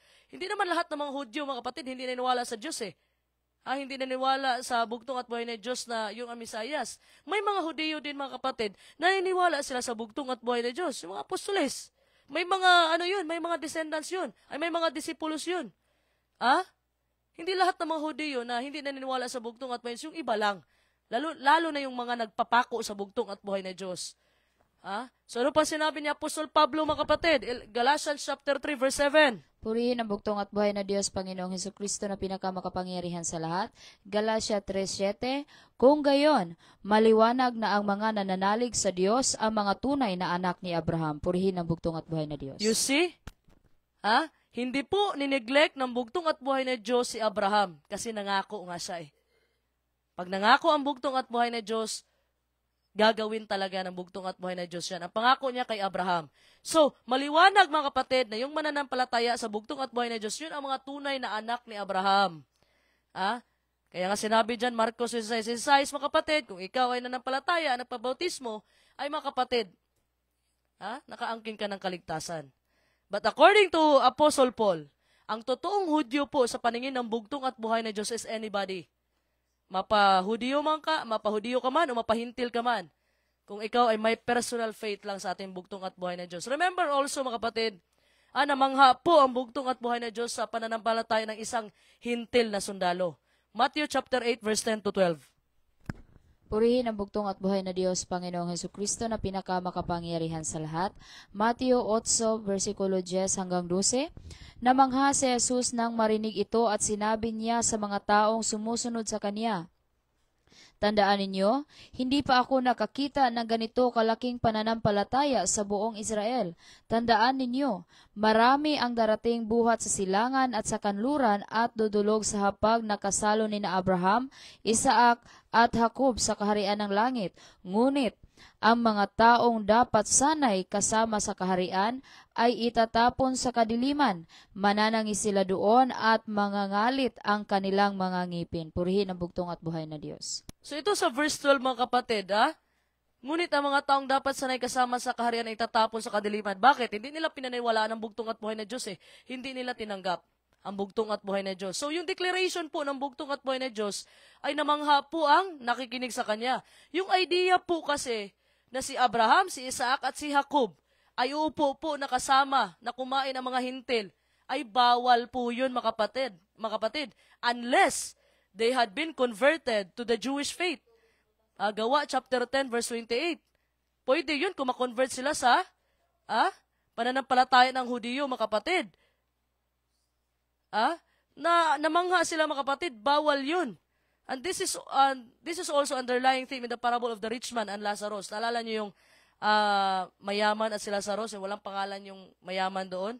Ang mga Hudyo, mga kapatid, symbolikal yun. Maraming pwedeng i-meaning doon. Symbolikal yun. Ang mga Hudyo po, mga kapatid, ay puno po sila ng salita ng bugtong at buhay na Diyos. Ngunit, mga kapatid, hindi nila ito ibinahagi sa mga hintil na nagugutom sa katotohanan. Yun yung nire-represent ni Lazarus. Yung parang kumakain lang sa mga mumu, mga kapatid. Ayun po ang ginagawa ng mga hintil, mga kapatid. Hindi naman hintil to sila Lazarus. Simbolika lang, mga kapatid. Therefore, anong sinabi, mga kapatid? Lucas 16 verse 19 to 31. They are cast out of the kingdom. But Lazarus, na nagsisimbolo sa mga hintil, but hindi sa hintil, sinisimbolo lang niya sa kwento ng the rich man and Lazarus. Nakahiga sa labas ng pintuan, nagugutom sa mga mumu ng katotohanan, ay nanatili sa sinapupunan ni Abraham. Nakita niyo yung connection? Sino yung totoong lahi ni Abraham ngayon? Yung may pananampalataya sa bugtong at buhay na Diyos. Yun yung totoong lahi ni Abraham. So sinabi ni Apostol Pablo, ang lahi po ng mga kapatid ay hindi tumutukoy sa marami, kundi sa isa lang, sa ating bugtong at buhay na Diyos. So, ang nation of Israel ay nabigo sila. That's why bumaba ang bugtong at buhay na Diyos at bitbit na ng bugtong at buhay na Diyos ang spiritual name na Israel. So, kung gusto natin tanggalin yung maulap, mga kapatid, yung fog para maintindihan natin ang subject patungkol sa prophetic Israel, na marami ngayon, mga kapatid, na binabaling ang kanilang atensyon na itatayo pa daw ang templo doon sa Israel. Alam niyo, mga kapatid, wala nang propesiya na itayo yung templo. After, mga kapatid, na winasak ni General Titus in 70 AD, mga kapatid, ay wala na pong propesiya ang bugtong at buhay na Diyos. Na itatayo pa po yung templo, mga kapatid. Ito yung in the same way. Na misdirect po tayo, mga kapatid. Ang focus po natin, pag once nabasa natin, Revelation chapter 7 verse 4, na 12 tribes of Israel, ina-apply natin, literal Israel lang yan, hindi tayo kasama. Adam, ang sagot po, mga kapatid, nandyan lang din sa banal na kasulatan. Basahin mo lang. Kung Israel pa ba yan, matapos silang mabigo, mga kapatid. Tandaan natin, ang Israel ngayon sa New Testament, ang bugtong at buhay na Diyos na ang nagbitbit ng spiritual name na yan.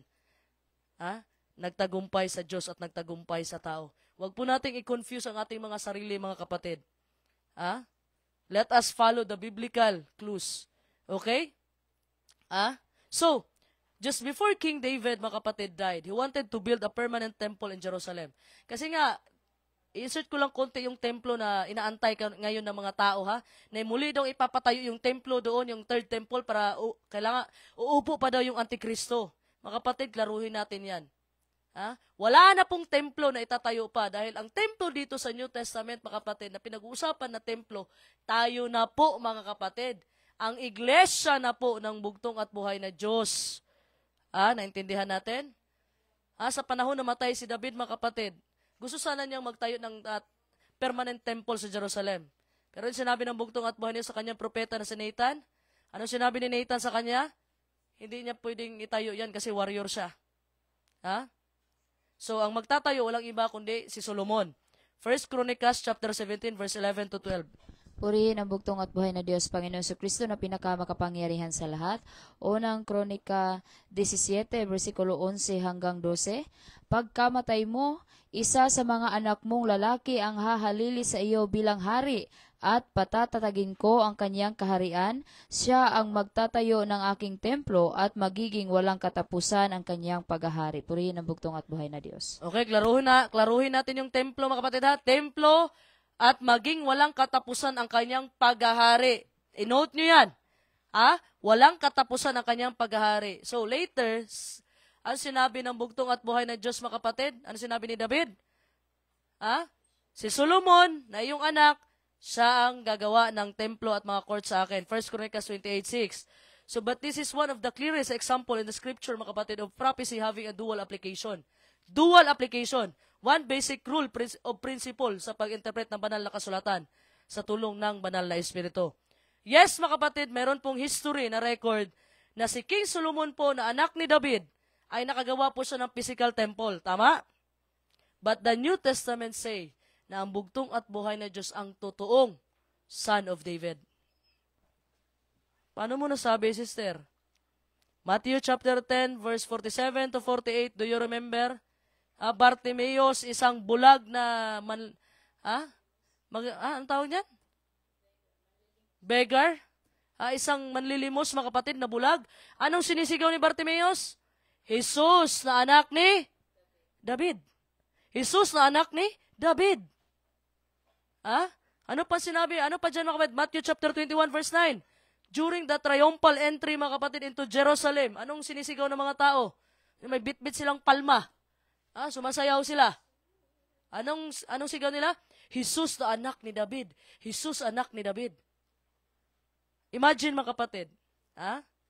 Yung sinabi ba ng unang kronikas kanina na siya ang magtatayo ng aking templo at magiging walang katapusan ang kanyang paghahari. Ang tanong, hindi ba nawasak ang templo na ginawa ni King Solomon? Sa pagkakaalam ko, mga minamahal ko, mga kapatid, inatake yun ni King Nebuchadnezzar. Bagsak ang templo. Lahat ng mga ginto ni King Solomon dinala doon sa Babylonia. So, hindi si King Solomon ang ibig sabihin dito, mga kapatid, na magtatayo ng templo at magiging walang katapusan ang kanyang paghahari. Hindi si King Solomon ang in-address dito. Kasi bagsak. Nawasak ang templo na ginawa ni King Solomon. Sino pala ito, mga kapatid? So, kinlaro po ng bugtong at buhay na Diyos. Diba? He had come to transfer the attention from a physical building of worship to something greater. His body, His church. So, ang templo ng bugtong at buhay na Diyos, ang iglesia niya ngayon. Klaro? Diba? Ano sabi ng Daniel 2:44? Magtatayo ang bugtong at buhay ng kaharian na hindi mawawasak. At ito pang kaharian na ito na itatayo ng bugtong at ang wawasak sa lahat ng kaharian. So, ang templo na pinag-uusapan, hindi na yung physical temple na itatayo nila sa Jerusalem, mga kapatid. Huwag po tayo magpapalin lang kay Satanas. Kasi yung Israel ngayon, pinunduhan yan sila para mabaling yung propesiya sa kanila ngayon. Pero ang templo ngayon, mga kapatid, ay ang katawan ng bugtong at buhay na Diyos, ang iglesia po. So, let's return to the nation of Israel. Since we've gone this far, mga kapatid, all the way, gusto ko lang sabihin sa inyo, only Jews will be saved. Furthermore, all Jews will be saved. Bago ka mag-react dyan, sa haba-haba ng mensahe ko ngayon na sinabi ko mga Hudyo lang pala ang maligtas, allow me to explain this bold statement ni Apostol Pablo sa tulong ng bugtong at buhay na Diyos. We all know, mga kapatid, that people are saved under the New Covenant, right? New Covenant, yung pagpapako ng bugtong at buhay na Diyos, yung binili tayo sa dugo ng bugtong at buhay na Diyos. New Covenant, mga kapatid. Now, notice, mga kapatid, ang word of this New Covenant. Bagong tipan. Bantayan natin, i-note natin. Jeremias 31:31. Purihin ang bugtong at buhay na Diyos, Panginoong Jesucristo na pinakamakapangyarihan sa lahat. Jeremias 31:31, sinabi ni Yahweh, darating ang panahon na gagawa ako ng bagong tipan sa Israel at sa Huda. Purihin ang bugtong at buhay na Diyos. Anong nangyari? Bakit sinabi mo, sister, na hintil? Dito, bagong tipan na, pa rin, sa Israel at sa Huda pa rin. Ano sinabi dyan? Sinasabi ni Yahweh, darating ang panahon na gagawa ako ng bagong tipan, New Covenant, sa Israel at sa Huda. So ito yung basis nila, na hindi talaga kasama ang hintil sa Revelation chapter 7 verse 4, 144,000. Kasi daw, Huda at Israel lang ang New Covenant ng bugtong at buhay na Diyos. And the book of Hebrews, mga kapatid, in-expand po ito ni Apostol Pablo na concept. Hebrews chapter 8 verse 8. Purihin ang bugtong at buhay na Diyos, Panginoong Jesucristo na pinakamakapangyarihan sa lahat. Hebreo 8, versikulo 8, ngunit nakita ng Diyos ang pagkukulang ng kanyang bayan. Kaya't sinabi niya, darating ang mga araw, sabi ng Panginoon, na gagawa ako ng bagong tipan sa bayang Israel at sa bayang Huda. Purihin ang bugtong at buhay na Diyos. Nakita niyo, mga kapatid, wala pa rin hintil. Hindi pa rin ako nakabasa ng hintil dito. So tama talaga siguro to sila. Na hindi kasama ang hintil dito. Pero, basahin niyo muna yung first, Ano sinabi ni Apostol Pablo sa Hebreo 8:8? Ngunit nakita ng Diyos ang pagkukulang ng kanyang bayan. So, nakita na pala ng bugtong at buhay na Diyos. So, ano sinabi niya next? Darating ang araw, sabi na pa yun, gagawa ako ng bagong tipan sa bayang Israel at sa bayang Huda. Naka-address pa rin ba ito sa literal nation of Israel? Pagkatapos na nakita ng bugtong at buhay na Diyos ang pagkukulang ng kanyang bayan? I-dig natin to mga kapatid. Deeper. Pailalim pa. Yung New Covenant, yung bagong tipan mga kapatid, is made with the house of Israel. God never makes a salvation covenant with Gentiles. Wala ka pong mababasa from Genesis to Revelation na nagpag-covenant po patungkol sa salvation ang ating bugtong at buhay na Diyos sa mga hintil. In fact, mga kapatid, wala. Nowhere in Scripture, mga kapatid, do you find any saving covenant made with anyone but Israelites. Wala po siyang ibang covenant kundi sa Israelites lang, mga kapatid. Sabi niya, ano ba to? Nililito mo na ako, sister. Sabi mo, hintil. Antayin niyo lang. Para hindi kayo ma-stress. So if you want to be saved, you must be born again as a spiritual Jew. Yun palang ibig sabihin. Spiritual Hudyo na pala yun. Spiritual Israel na pala yun. Hindi na pala mga literal nation of Israel. So pag once, mga kapatid, ikaw ay tumanggap, nanampalataya at nagpabautismo, ay ikaw po, mga kapatid, matatawag ka ng spiritual Israel. Kaya ang sabi ni Nicodemo, ang tanong niya sa bugtong at buhay na Diyos, paano ba na makapasok sa kaharian? Anong sagot ng bugtong at buhay na Diyos? Kailangan mong ipanganak muli. So, makakapasok ka na sa kaharian. Then after mong mabautismuhan, isa ka ng ganap na spiritual Israel. Yun nakipag-covenant ng bugtong at buhay na Diyos sa Israel, hindi sa mga hintil. Kasi hintil tayo mga kapatid, pero tayo tinanggap ng bugtong at buhay. Tumanggap tayo, nananampalataya tayo at nagpabautismo, tayo po ay mga anak sa pananampalataya. Kaya that's why konektado na tayo sa Israel, doon kay Abraham. Spiritual Israel. Wala kasing method. Ganito kasi mga kapatid, God does not have one method of salvation for Jews and a different one for non-Jews. Hindi po, iba yung pagligtas niya sa mga Hudiyo at iba rin yung pagligtas niya para sa mga hintil. Hindi po ganun mga kapatid. Everyone is saved the same way under the same program. Ephesians chapter 2 verse 8 to 9. We are saved by grace through faith. Ginamit po ni Apostol Pablo ang analogy, mga kapatid, of an olive tree para ma-explain po na tayo mga hintil who are saved, niligtas ang bugtong at buhay na Diyos, are grafted into the stock of Israel. Romans chapter 11 verse 17 to 18.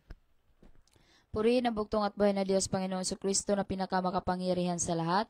Roma 11:17 hanggang 18. Kung pinutol ang ilang sanga ng punong olibo, at ikaw na sanga ng olibong ligaw ang idinugtong sa puno upang makabahagi sa buhay na nanggagaling sa ugat ng punong ito, huwag kang magmalaki sa mga sangang pinutol. Alalahanin mong hindi ikaw ang bumubuhay sa mga ugat, ang mga ugat ang bumubuhay sa iyo. Purihin ang bugtong at buhay na Diyos. See? Kasi mga kapatid, nag-start po ang salvation. Ang nagdala ng salvation ang mga Hudiyo. Doon nang galing ang ating bugtong at buhay na Diyos Sabi niya, pinutol yung iba kasi hindi man naniwala at nanampalataya sa bugtong at buhay na Diyos. Ginrafting po tayo kung sa ano pa yan, plants, may markot, mayroong grafting, ay kinunik po tayo ng bugtong at buhay na Diyos doon sa Israel, mga kapatid. So, Gentiles believers are grafted into the same spiritual lineage, mga kapatid, as believing Jew through faith in our Lord Jesus Christ. Sa pamamagitan po ng pananampalataya natin sa bugtong at buhay na Diyos, kinonekta po tayo ng bugtong at buhay na Diyos doon sa Israel kay Abraham. Para po, mga kapatid, masama tayo sa promises ng bugtong at buhay na Diyos kay Abraham. So, pinapakita lang po dito, mga kapatid, na itong kaharian ng bugtong at buhay na Diyos na pinadala po ng bugtong at buhay na Diyos sa kanyang sugo, pastor lahi, is not a new religion. Hindi ito religion kasi bansa ito but rather the completion of the Jewish faith. So with this in mind, we can now better understand what Paul meant when he said, "And so all Israel shall be saved." Romans chapter 11:26. So ngayon, malalaman na natin bakit sinabi ni Apostol Pablo, lahat ng Israel maliligtas. Kasi once na ikaw ay nanampalataya at nagpabautismo, at nangyayari, mga kapatid, nagiging spiritual Israel ka na. So, Hindi nagkontradict ang banal na kasulatan. Yung Israel na sinasabi ni Apostol Pablo sa Romans 11:26, ito po mga kapatid, spiritual Israel at mga Hudiyo na nanampalataya sa bugtong at buhay na Diyos. So Israel, nandyan pa rin yan, at yung spiritual Israel. Yung tandaan natin, yung Israel dito sa New Testament, ang bugtong at buhay na Diyos na. So, ang iba kasi mga kapatid ay kinukuha ito na literal na mga Hudiyo lang daw ang maligtas. Kagaya ng interpretation ng ibang mga mangangaral patungkol sa Revelation chapter 7 verse 4. Na ang bugtong at buhay na Diyos ang ililigtasan daw ang mga Hudiyo. Kawawa talaga ang mga hintil mga kapatid. Kung ganun man. If this were true mga kapatid, it would contradict every principle of God's dealing with humans throughout history and scripture.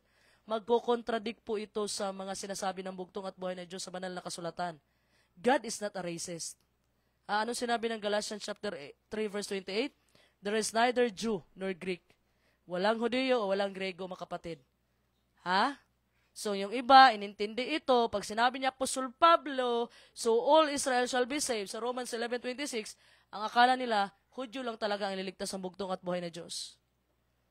Dito sa Revelation chapter 7 verse 4, na ang 12 tribes of Israel, Hudiyo lang daw yan. Wala, hindi tayo kasama. Alam mo, tayo dapat ang mag-claim yan after na ang bugtong at buhay na Diyos, mga kapatid, ang pinaka-essence ng Israel. Nagtagumpay ang bugtong at buhay na Diyos sa Diyos at sa tao. Tayo mag-claim yan, mga kapatid. Tayo na yan. Ang 144,000, tayo na yan. Yung katotohanan na pinadala ng bugtong at buhay na Diyos sa kanyang sugo, Father Lahi, at sa pagbabalik ng Espiritu at kapangyarihan, Pastor Lahi, dito po, mga kapatid, sinasabi ko nga, judgment starts in the house of God. So mauna po ang paghuhukom sa bayan po ng bugtong at buhay na Diyos. So dito po yan kukunin ang 144,000 dito sa kaharian at katwiran na pinadala ng bugtong at buhay na Diyos sa kanyang sugo, Pastor Lahi. So naintindihan na natin, mga kapatid? We are saved, mga kapatid, based on choices we make regarding God's provision. Not on national status or physical citizenship. Hindi porkit wala kang dugo ni Abraham, wala kang literal na dugo ng Israel, ay hindi ka na maliligtas. Hindi po ganun ang bugtong at buhay na Diyos, But when Paul says, mga kapatid, that all Israel will be saved, he is speaking of spiritual Israel. And if we understand that we become a true Jew only by a choice, then it all makes sense. So, ano bang primary function ng Jewish nation, mga kapatid? Ang primary function po nila ay ma-preserve po ang banal na kasulatan at i-introduce ang Messiah sa sanlibutan, which was accomplished at the day of Pentecost. Basahin po natin Romans chapter 3 verse 2. Purihin ang bugtong at buhay na Diyos Panginoong Kristo na pinakamakapangyarihan sa lahat. Roma 3:2, napakarami. Una sa lahat, ang mga Hudyo ang pinagkakatiwalaan ng mga pahayag ng Diyos. Purihin ang bugtong at buhay na Diyos. Totoo yan, mga kapatid. Yun ang sinabi niya Apostol Pablo. At mabasa din natin sa Gawa chapter 2 verse 5. Purihin ang bugtong at buhay na Diyos. Gawa 2:5, may mga debutong Hudyo noon sa Jerusalem na nagmula sa bawat bansa sa buong mundo. Purihin ang bugtong at buhay na Diyos. So the day of Pentecost, mga kapatid, maraming na-convert. Diba naalala nyo, sabi ng bugtong at buhay, huwag muna kayong pumunta doon sa mga Hintil o sa Samaritans. Doon lang muna sa lost tribe. Yung 10 tribo na nawala. So yung mga Hudiyo na example, Hudiyo ako, dito na ako tumira sa Pilipinas. Pumunta lang ako ng Jerusalem, nasaktuhan na na-convert ako doon. Yung magandang balita na narinig ko sa mga apostoles ay binitbit ko papunta dito sa Pilipinas. Okay? So yung mga converted Jews, mga kapatid, dinala nila yung katotohanan back to their respective countries kung saan sila nakatira na ngayon. Ang bugtong at buhay na Diyos was also very concerned that the early ministry of His apostles was to focus specifically on the literal house of Israel. Yan po ang sinabi ng Matthew chapter 10 verse 5 to 6. Purihin ang bugtong at buhay na Diyos Panginoong Kristo na pinakamakapangyarihan sa lahat. Mateo 10:5 hanggang 6. Ang 12 ito'y isinugo ni Jesus at kanyang pinagbilinan. Huwag kayong pupunta sa lugar ng mga Hintil o sa alinmang bayan ng mga Samaritano. Sa halip, hanapin ninyo ang mga nawawalang tupa ng sambahayan ng Israel. Purihin ang bugtong at buhay na Diyos. Ito yung the lost tribe, mga kapatid, yung 10 tribes sa Northern Kingdom of Israel. Yung lagi kong kinikwento, yung nahati ang kaharian, ay inatake sila ng Assyria, tapos yung mga ibang Hudiyo, ibang mga Israelita ay dinala po doon sa Assyria. Nagkahiwa-hiwalay. Ito yung pinapahanap ng bugtong at buhay ni Diyos sa the day of Pentecost. So yung target po ng mga apostoles that time sa day of Pentecost ay mga Hudiyo, lost tribe of Israel. But after po na namatay ang bugtong at buhay ni Diyos, the Jewish Sanhedrin, mga kapatid, yung value sa atin is Supreme Court, officially rejected the message of the gospel through the spirit-filled preaching of Esteban. Binato po nila si Esteban, mga kapatid, at isa si Apostol Pablo doon nung hindi pa siya apostol ng panahon na yon. Saul pa lang siya. Nag-approve siya sa pagbato kay Esteban. So, pinatay nila si Esteban. From that point on, mga kapatid, in 34 AD, God opened the doors to the Gentiles. Binuksan na po ang kaligtasan para sa mga hintil. Gawa chapter 13 verse 46. Purihin ang bugtong at buhay na Diyos Panginoong Hesukristo na pinakamakapangyarihan sa lahat. Gawa 13:46. Ngunit buong tapang na sinabi ni na Pablo at Bernabe, sa inyo muna sana dapat ipahayag ang salita ng Diyos. Ngunit dahil itinakwil ninyo ito, hinahatulan ninyo ang inyong sarili na kayo'y hindi karapat-dapat sa buhay na walang hanggan. Kaya't sa mga hintil na lang kami pupunta. Purihin ang bugtong at buhay na Diyos. So, in the same year, mga kapatid, yung prophecy ni Daniel na hiningi niya, probationary period na hiningi niya, mga kapatid, para sa bugtong at buhay sa mga Israelita, nagtapos na po ang 70-week prophecy. Is another topic na naman, God willing. So, in the same year, nagbukas na po ang kaligtasan para sa mga hintil. So, how does all of this apply to this prophecy? Paano ba natin i-apply ito, mga kapatid? The greatest book about prophecy, the book of Revelation, talks about Mount Zion, Israel, Jerusalem, the temple, the Euphrates, Babylon, and Armageddon. Thus, it is clear, mga kapatid, na ang Revelation ay gumagamit po siya ng terminology of the Middle East and its prophecies. Marami ngayon na nag-aabang kung anong mangyayari sa Israel. Alam mo, mga kapatid, isa itong panlilinlang ni Satanas. Huwag na po ninyong ibaling yung inyong sarili doon sa Israel. Dahil ang Israel ngayon, mga kapatid, dito na sa spiritual Israel. Dito na sa mga hintil. Ang templo ngayon, walang iba, kundi ang iglesia na ng bugtong at buhay na Diyos.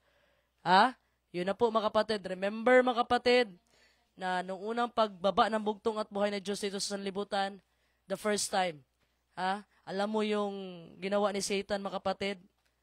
Tinanim niya sa isipan ng mga tao na dapat yung Misayas ay isang hari na literal na upo sa trono ni David. Naghahanap sila ng Misayas, mga kapatid, naghahanap sila ng hari na may suot ng kupo at crown. At yun din po ang gustong gawin ni Satan sa bawat isa sa atin.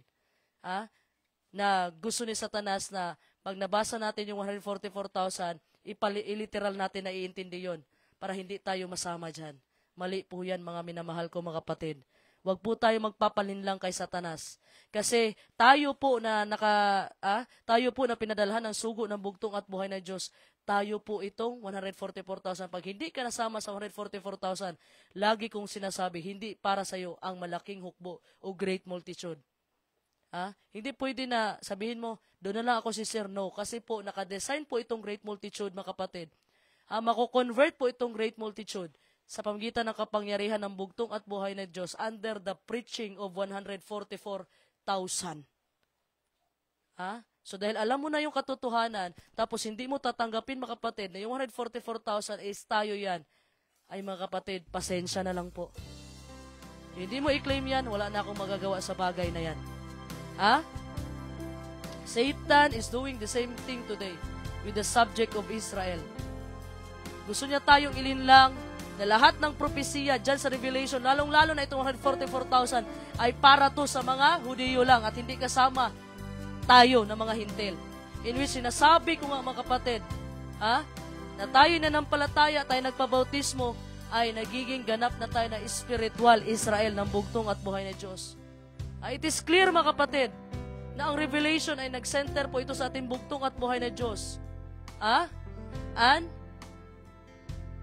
sa spiritual Israel, not the Israel of the flesh. And with this correct understanding, mga kapatid, of spiritual Israel, sa dinli, malalaman natin yung mga prophecies in the New Testament, mga kapatid, madadala natin in the whole new meaning. Maintindihan natin siya, mga kapatid, sa bagong pananaw. It is now easy to see that the 144,000 of Revelation chapter 7 and chapter 14 are not literal Jews.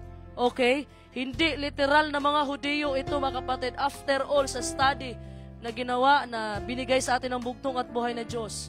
At yung templo na ito na sinasabi sa 2 Thessalonians ay hindi na po yan ipapatayo muli dyan sa Jerusalem. Huwag na po ninyong ibali yung attention nyo sa Israel ngayon. Ha? Kasi ito po ang gawain ni Satan. Ha? Naintindihin natin ang mga propesya sa literal. Ha? But rather, mga kapatid, itong templo, mga kapatid, John chapter 2 verse 19 to 20, John chapter 2 verse 19 to 20, mga kapatid, ang templo ngayon ay ang katawan po ng bugtong at buhay na Diyos. Tayo na po, mga kapatid. At itong spiritual Israel na ito, at itong 144,000, spiritual Israel po ito, mga kapatid. Tayo po yan, mga kapatid, sa tulong at gabay ng bugtong at buhay na Diyos. So alam natin bakit tayo mag-claim? So huwag kayong mahiya, mga kapatid, na i-claim nyo yung 144,000. Lalong-lalo na, nandito sa atin, pinadala ng bugtong at buhay na Diyos ang mga sugo niya. Father Lahi, at sa pagbabalik ng Espiritu at kapangyarihan, Pastor Lahi. At ngayon, mga kapatid, pinagpatuloy ng inyong maliit na lingkod. Wala akong binago, tarpulin, mapalogo man, mga kapatid. Kundi, pinahanda lang ng bugtong at buhay na Diyos, mga kapatid, ang bawat puso ng mga tao para sa pagtanggap ng huling ulan of latter rain. Para itong 144,000, mga kapatid, this coming last days, ito yung magmimensahe patungkol sa magandang balita ng bugtong at buhay na Diyos. Kasama na dyan ang araw na pinabanal ng bugtong at buhay na Diyos. Ikaapat na kautusan. So tandaan natin, mga kapatid, tayo po yan, mga kapatid, wala na po sa literal nation of Israel. After the rejection na ginawa nila, after na tinalikuran nila ang bugtong at buhay na Diyos, after na hindi na tinanggap ang bugtong at buhay na Diyos sa Mesias, mga kapatid, wala na po sa kanila. Nandito na po sa mga hintil, dinala ng bugtong at buhay na Diyos. So nagiging anak po tayo sa pamamagitan ng pananampalataya natin sa bugtong at buhay na Diyos. At ang bugtong at buhay na Diyos, kinonekta po tayo doon sa Israel na descendants ni Abraham. Ninonekta po tayo doon kay Abraham. Kaya nagiging spiritual Israel po tayo. Dahil po yung pangalan ng bugtong at buhay na Diyos, mga kapatid, siya na po ang may bitbit dito sa bagong tipan, sa spiritual name na Israel. Nagpunyagi, nagtagumpay sa Diyos at sa tao.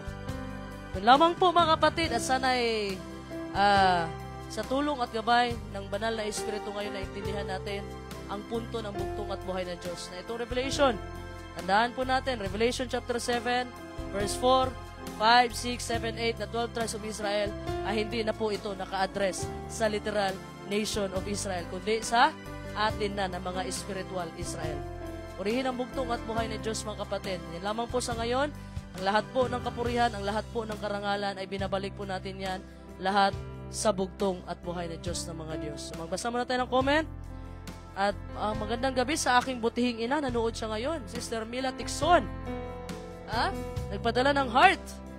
At sa aking mahal na kapatid, Brother Ken Kabasag, nagpadala din ng heart.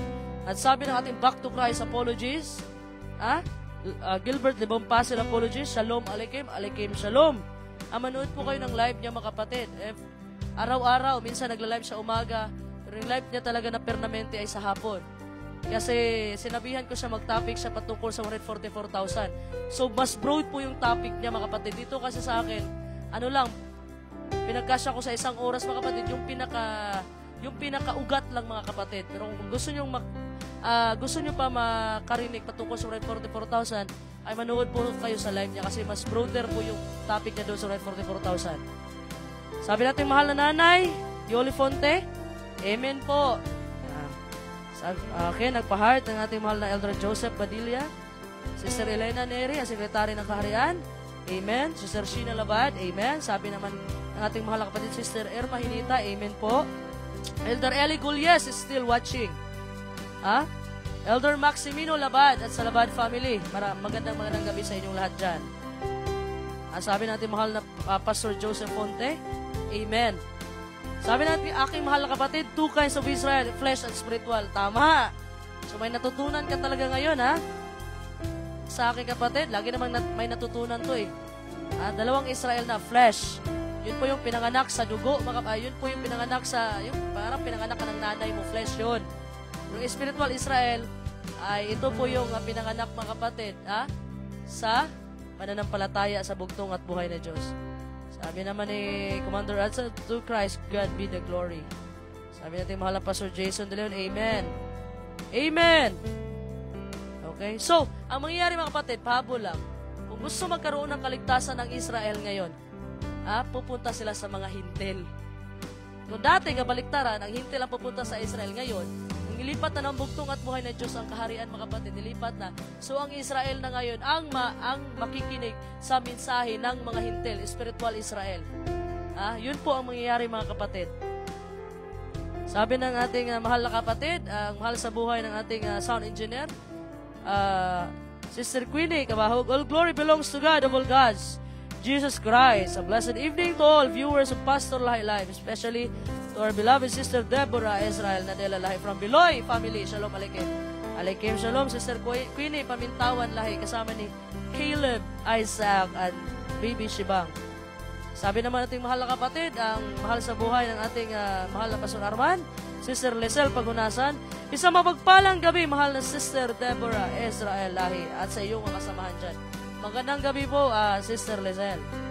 Sabi naman ating mahal na kapatid, Sister Erma, happy watching po sa Pastor Lahi Live. Okay, Sister Nika na Mukatkat, welcome to Pastor Lahi Live. Sana ay may natutunan po tayo ngayong gabi. Manood po kayo after this live, Manood kayo ng mensahe ng ating mahal na elder, GC Ibag. I-search nyo lang, GC Ibag, J-I-S-S-I-E. I-type mo nga dyan, i-type mo dyan, type mo, GC Ibag. Sister Michaela Grace Balaga, ang ating abante iksoon, paki-share po, paki-like, at paki-follow po ang page niya mga kapatid. Okay, ang sabi po natin mahal na kapatid, Sister Michaela Balaga, ang dami palang paralel. Ang dami palang paralel sa old at new. Yes po, marami talaga. Hindi lang napapansin ng karamihan. Ang sabi pa niya dito, ngayon ko lang po ito nalaman, mahal na sister, purihin ang bugtong at buhay na Diyos. I praise the Lord. Maraming salamat sa ating bugtong at buhay na Diyos. Brother James Masanting Biloy, nagpadala ng puso. Okay. Sabi ng ating mahal na pastor, Junicio Bation, good evening sa lahat. Magandang gabi po dyan. Pastor Junicio Bation, regards sa iyong singer na asawa. Sabi ko nga, i-request ko siya nga dito sa Pastor Lahi Live Amen. Okay, Sister Margie Tyro Sakama, mayong gabi sa atong bugtong buhay nga Diyos, nga pinakalabing gamahan sa tanan. Ug kanimo, Sister Deborah Israel, sa tanan mga naglantaw sa Pastor Lahi Live. Magandang gabi po, mayong gabi diha. Sister Margie Hakama. Amen. Sabi naman natin legendary organist, Brother Christian Luis Neri, mayad kagabi ganyong tanan. Shalom Aleichem. Oy, kuyunin na pala to siya. Pastor Alejandro Palario, nabasa ko na to. Magandang gabi, mahal kagalang-galang, Sister Deborah Israel, at ang lahat ng mga tapatira na nanood sa live. Dalaygo ng bugtong at buhay na Diyos, Yesu Cristo. Shalom Aleichem. Aleichem po, mahal na Pastor Alejandro Palarion. Kumusta na yung license mo? Inasikaso mo na ba? Ang sabi pa natin mahal na kapatid, Brother Renante Pahutrao. Amen. Sister Patricia Matining, sabi niya, gandang gabi po. Deborah Israel, purihin ang bugtong at buhay na Diyos, makapanginoon sa lahat. Magandang gabi po, Sister Patricia Matining. Okay, sabi po dito, ng ating mahal na Elder Joseph Badilla, magandang gabi po, mahal naming Deborah Israel sa Pastor Lahi Live, sa lahat na manood ngayon. Magandang. Sister Marciana De La Peña, magandang gabi po, Sister Marciana De La Peña. Dito sa baba, happy watching to all 144,000 family. Amen.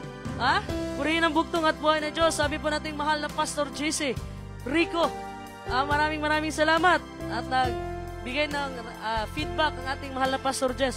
Magbigay po kayo ng feedback mga kapatid. At ito ang feedback ng ating mahal na kapatid, si Sir Queenie Kabahog. Maraming salamat po sa palaging pag-remind sa amin kung anong spiritual Israel, 144,000, lalo na't para bang mapanghinaan ka ng loob dahil hindi ka na makasali. Yung Hudiyo mga kapatid, sila po ang pupunta sa mga hintil. Ngayon, nabaliktad na nga. Sabi nga ng bugtong at buhay na Diyos, yung hindi bayan niya dati ay naging bayan na niya ngayon. Sabi po ng ating mahal na kapatid, si Sir Erma Hinita, Shalom Aleichem, mahal na Deborah Israel. Sabi naman ating mahal na Pastor Jason De Leon, hindi na kailangan ng tao na pumunta ng Israel para maligtas. Parang load lang yan. Kung SIM ay smart, sa smart din mag-load. Kung globe, sa globe din mag-load. Kaya ngayon, sa spiritual Israel na lang ang sundan or makipagtipan ng mga hintil. To God be the glory. Yun po, maraming salamat sa inyong mga reactions, sa inyong mga feedbacks. Para nalaman natin mga kapatid kung tayo ba, may reaction ba kayo sa mensahe natin ngayong gabi patungkol sa spiritual Israel. Sabi po natin, back to Christ apologies. Shalom Aleichem, ang lahat ng kapurihan at karangalan ay para lamang sa tunay, nag-iisa, bugtong at buhay na Diyos ng mga Diyos, Panginoong Kristo ang pinakamakapangyarihan sa lahat. Sabi po ng aking mahal na kapatid at sa aking sister-in-law, Sister Merafel Garupa Cabrito Guapa Kabasag, good evening my beautiful sister-in-law. Shalom Aleichem. To God be all the glory. Sabi natin mahal na Pastor Jess, to God be the glory. To God be the glory, mahal na Pastor Jess. At sabi ng ating mahal na Pastor Joseph Fonte, purihin ang bugtong at buhay na Diyos, Panginoong Kristo ang pinakamakapangyarihan sa lahat. Shalom Aleichem. Aleichem shalom po, mahal na Pastor. Sabi naman natin mahal na Elder Joseph Padilla, salamat sa pulong sa bugtong ubuhin ng Diyos Yesu Cristo, Sister Deborah Israel. Okay, balik tayo. Abante, 144,000 spiritual Israelites. Abante kanunay. Sabi yan ng ating editor ng Pastor Lahilab, si Sir Sheena Labad. Ito po, humabol pa ang aking mahal na kapatid. Brother Ken Kabasag ng Israel, ang bugtong at buhay na Diyos ng mga Diyos. Tama, may tumpak ka.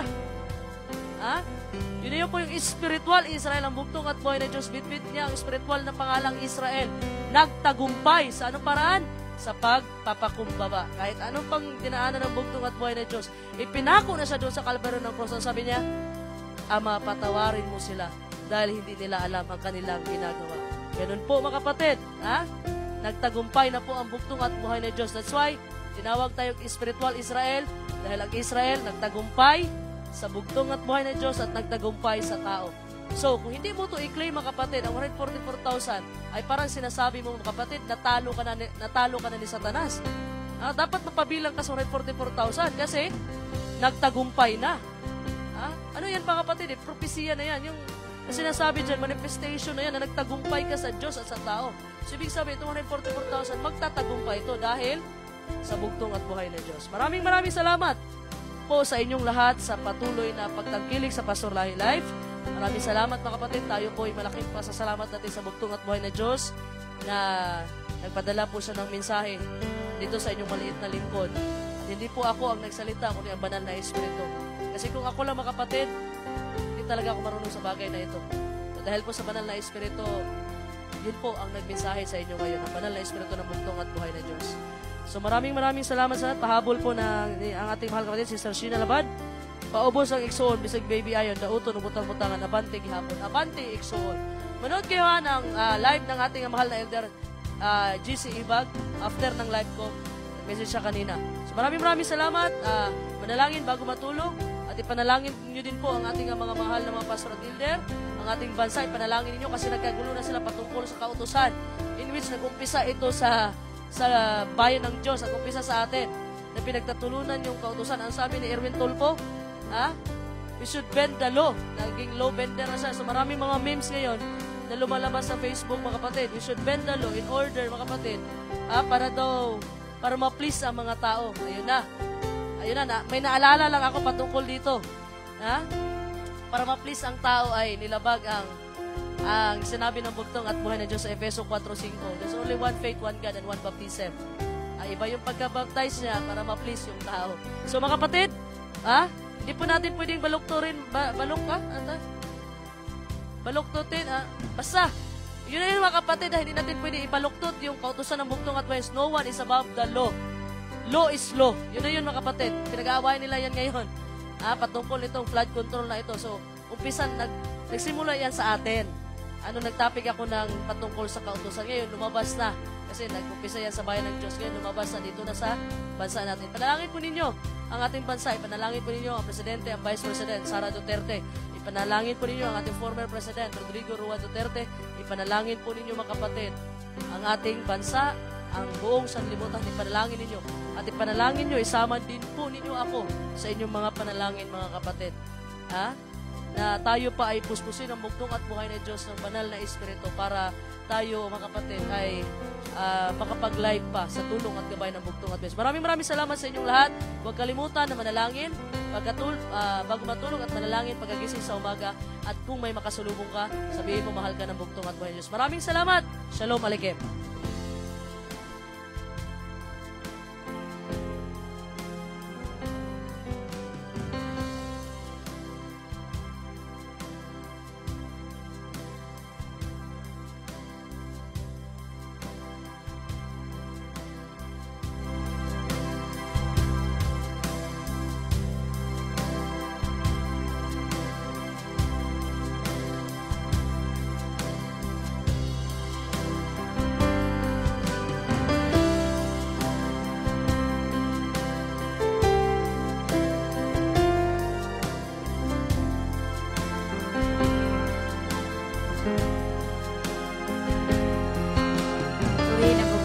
Diyos, Panginoong Kristo na pinakamakapangyarihan sa lahat. Para po sa ating pangkatapusang awit, pinamagatang ang buhing Diyos.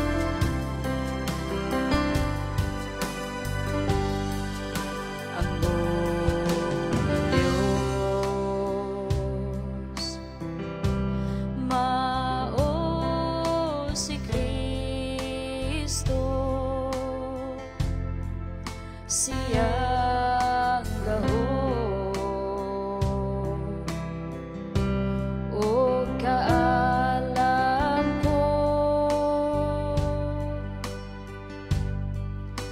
pag-antos mo o mga kasakit, gitugyan ko kaugmaon ko katunya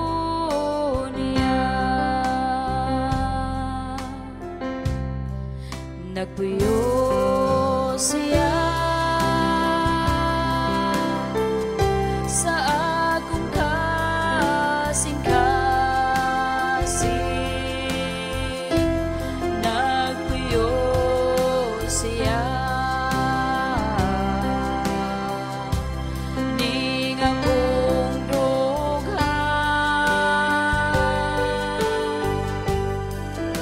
tungod siya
si Kristo lang ang kahayag ko. Itudloan ko sapagkat matarong kay danon ko niya dito sa iyang trono. Nagpuyo siya sa akong kasing-kasing. Nagpuyo siya ning akong dughan. Tungod siya mao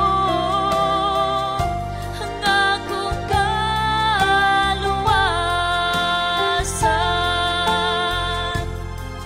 Paglaom mo kadaugan ko, mao siya.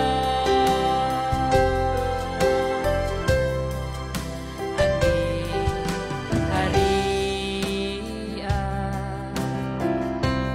nga pagtulunan,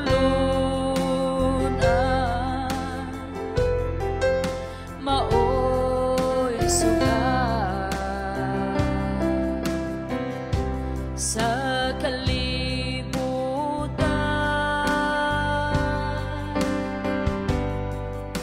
Tawagin ka ang kamatuoran,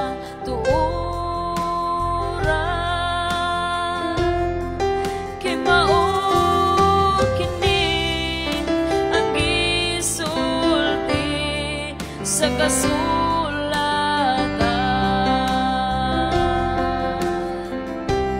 Nagpuyo siya sa akong kasing-kasing. Nagpuyo siya ning akong dughan. Tungod siya mao ang akong kaluwasan.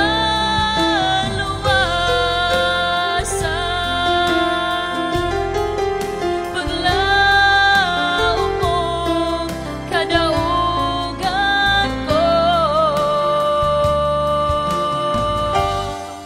mao siya.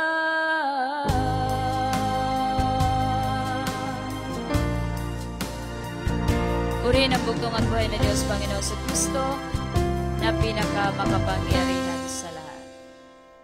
To God be all the highest glory. Shalom Aleichem.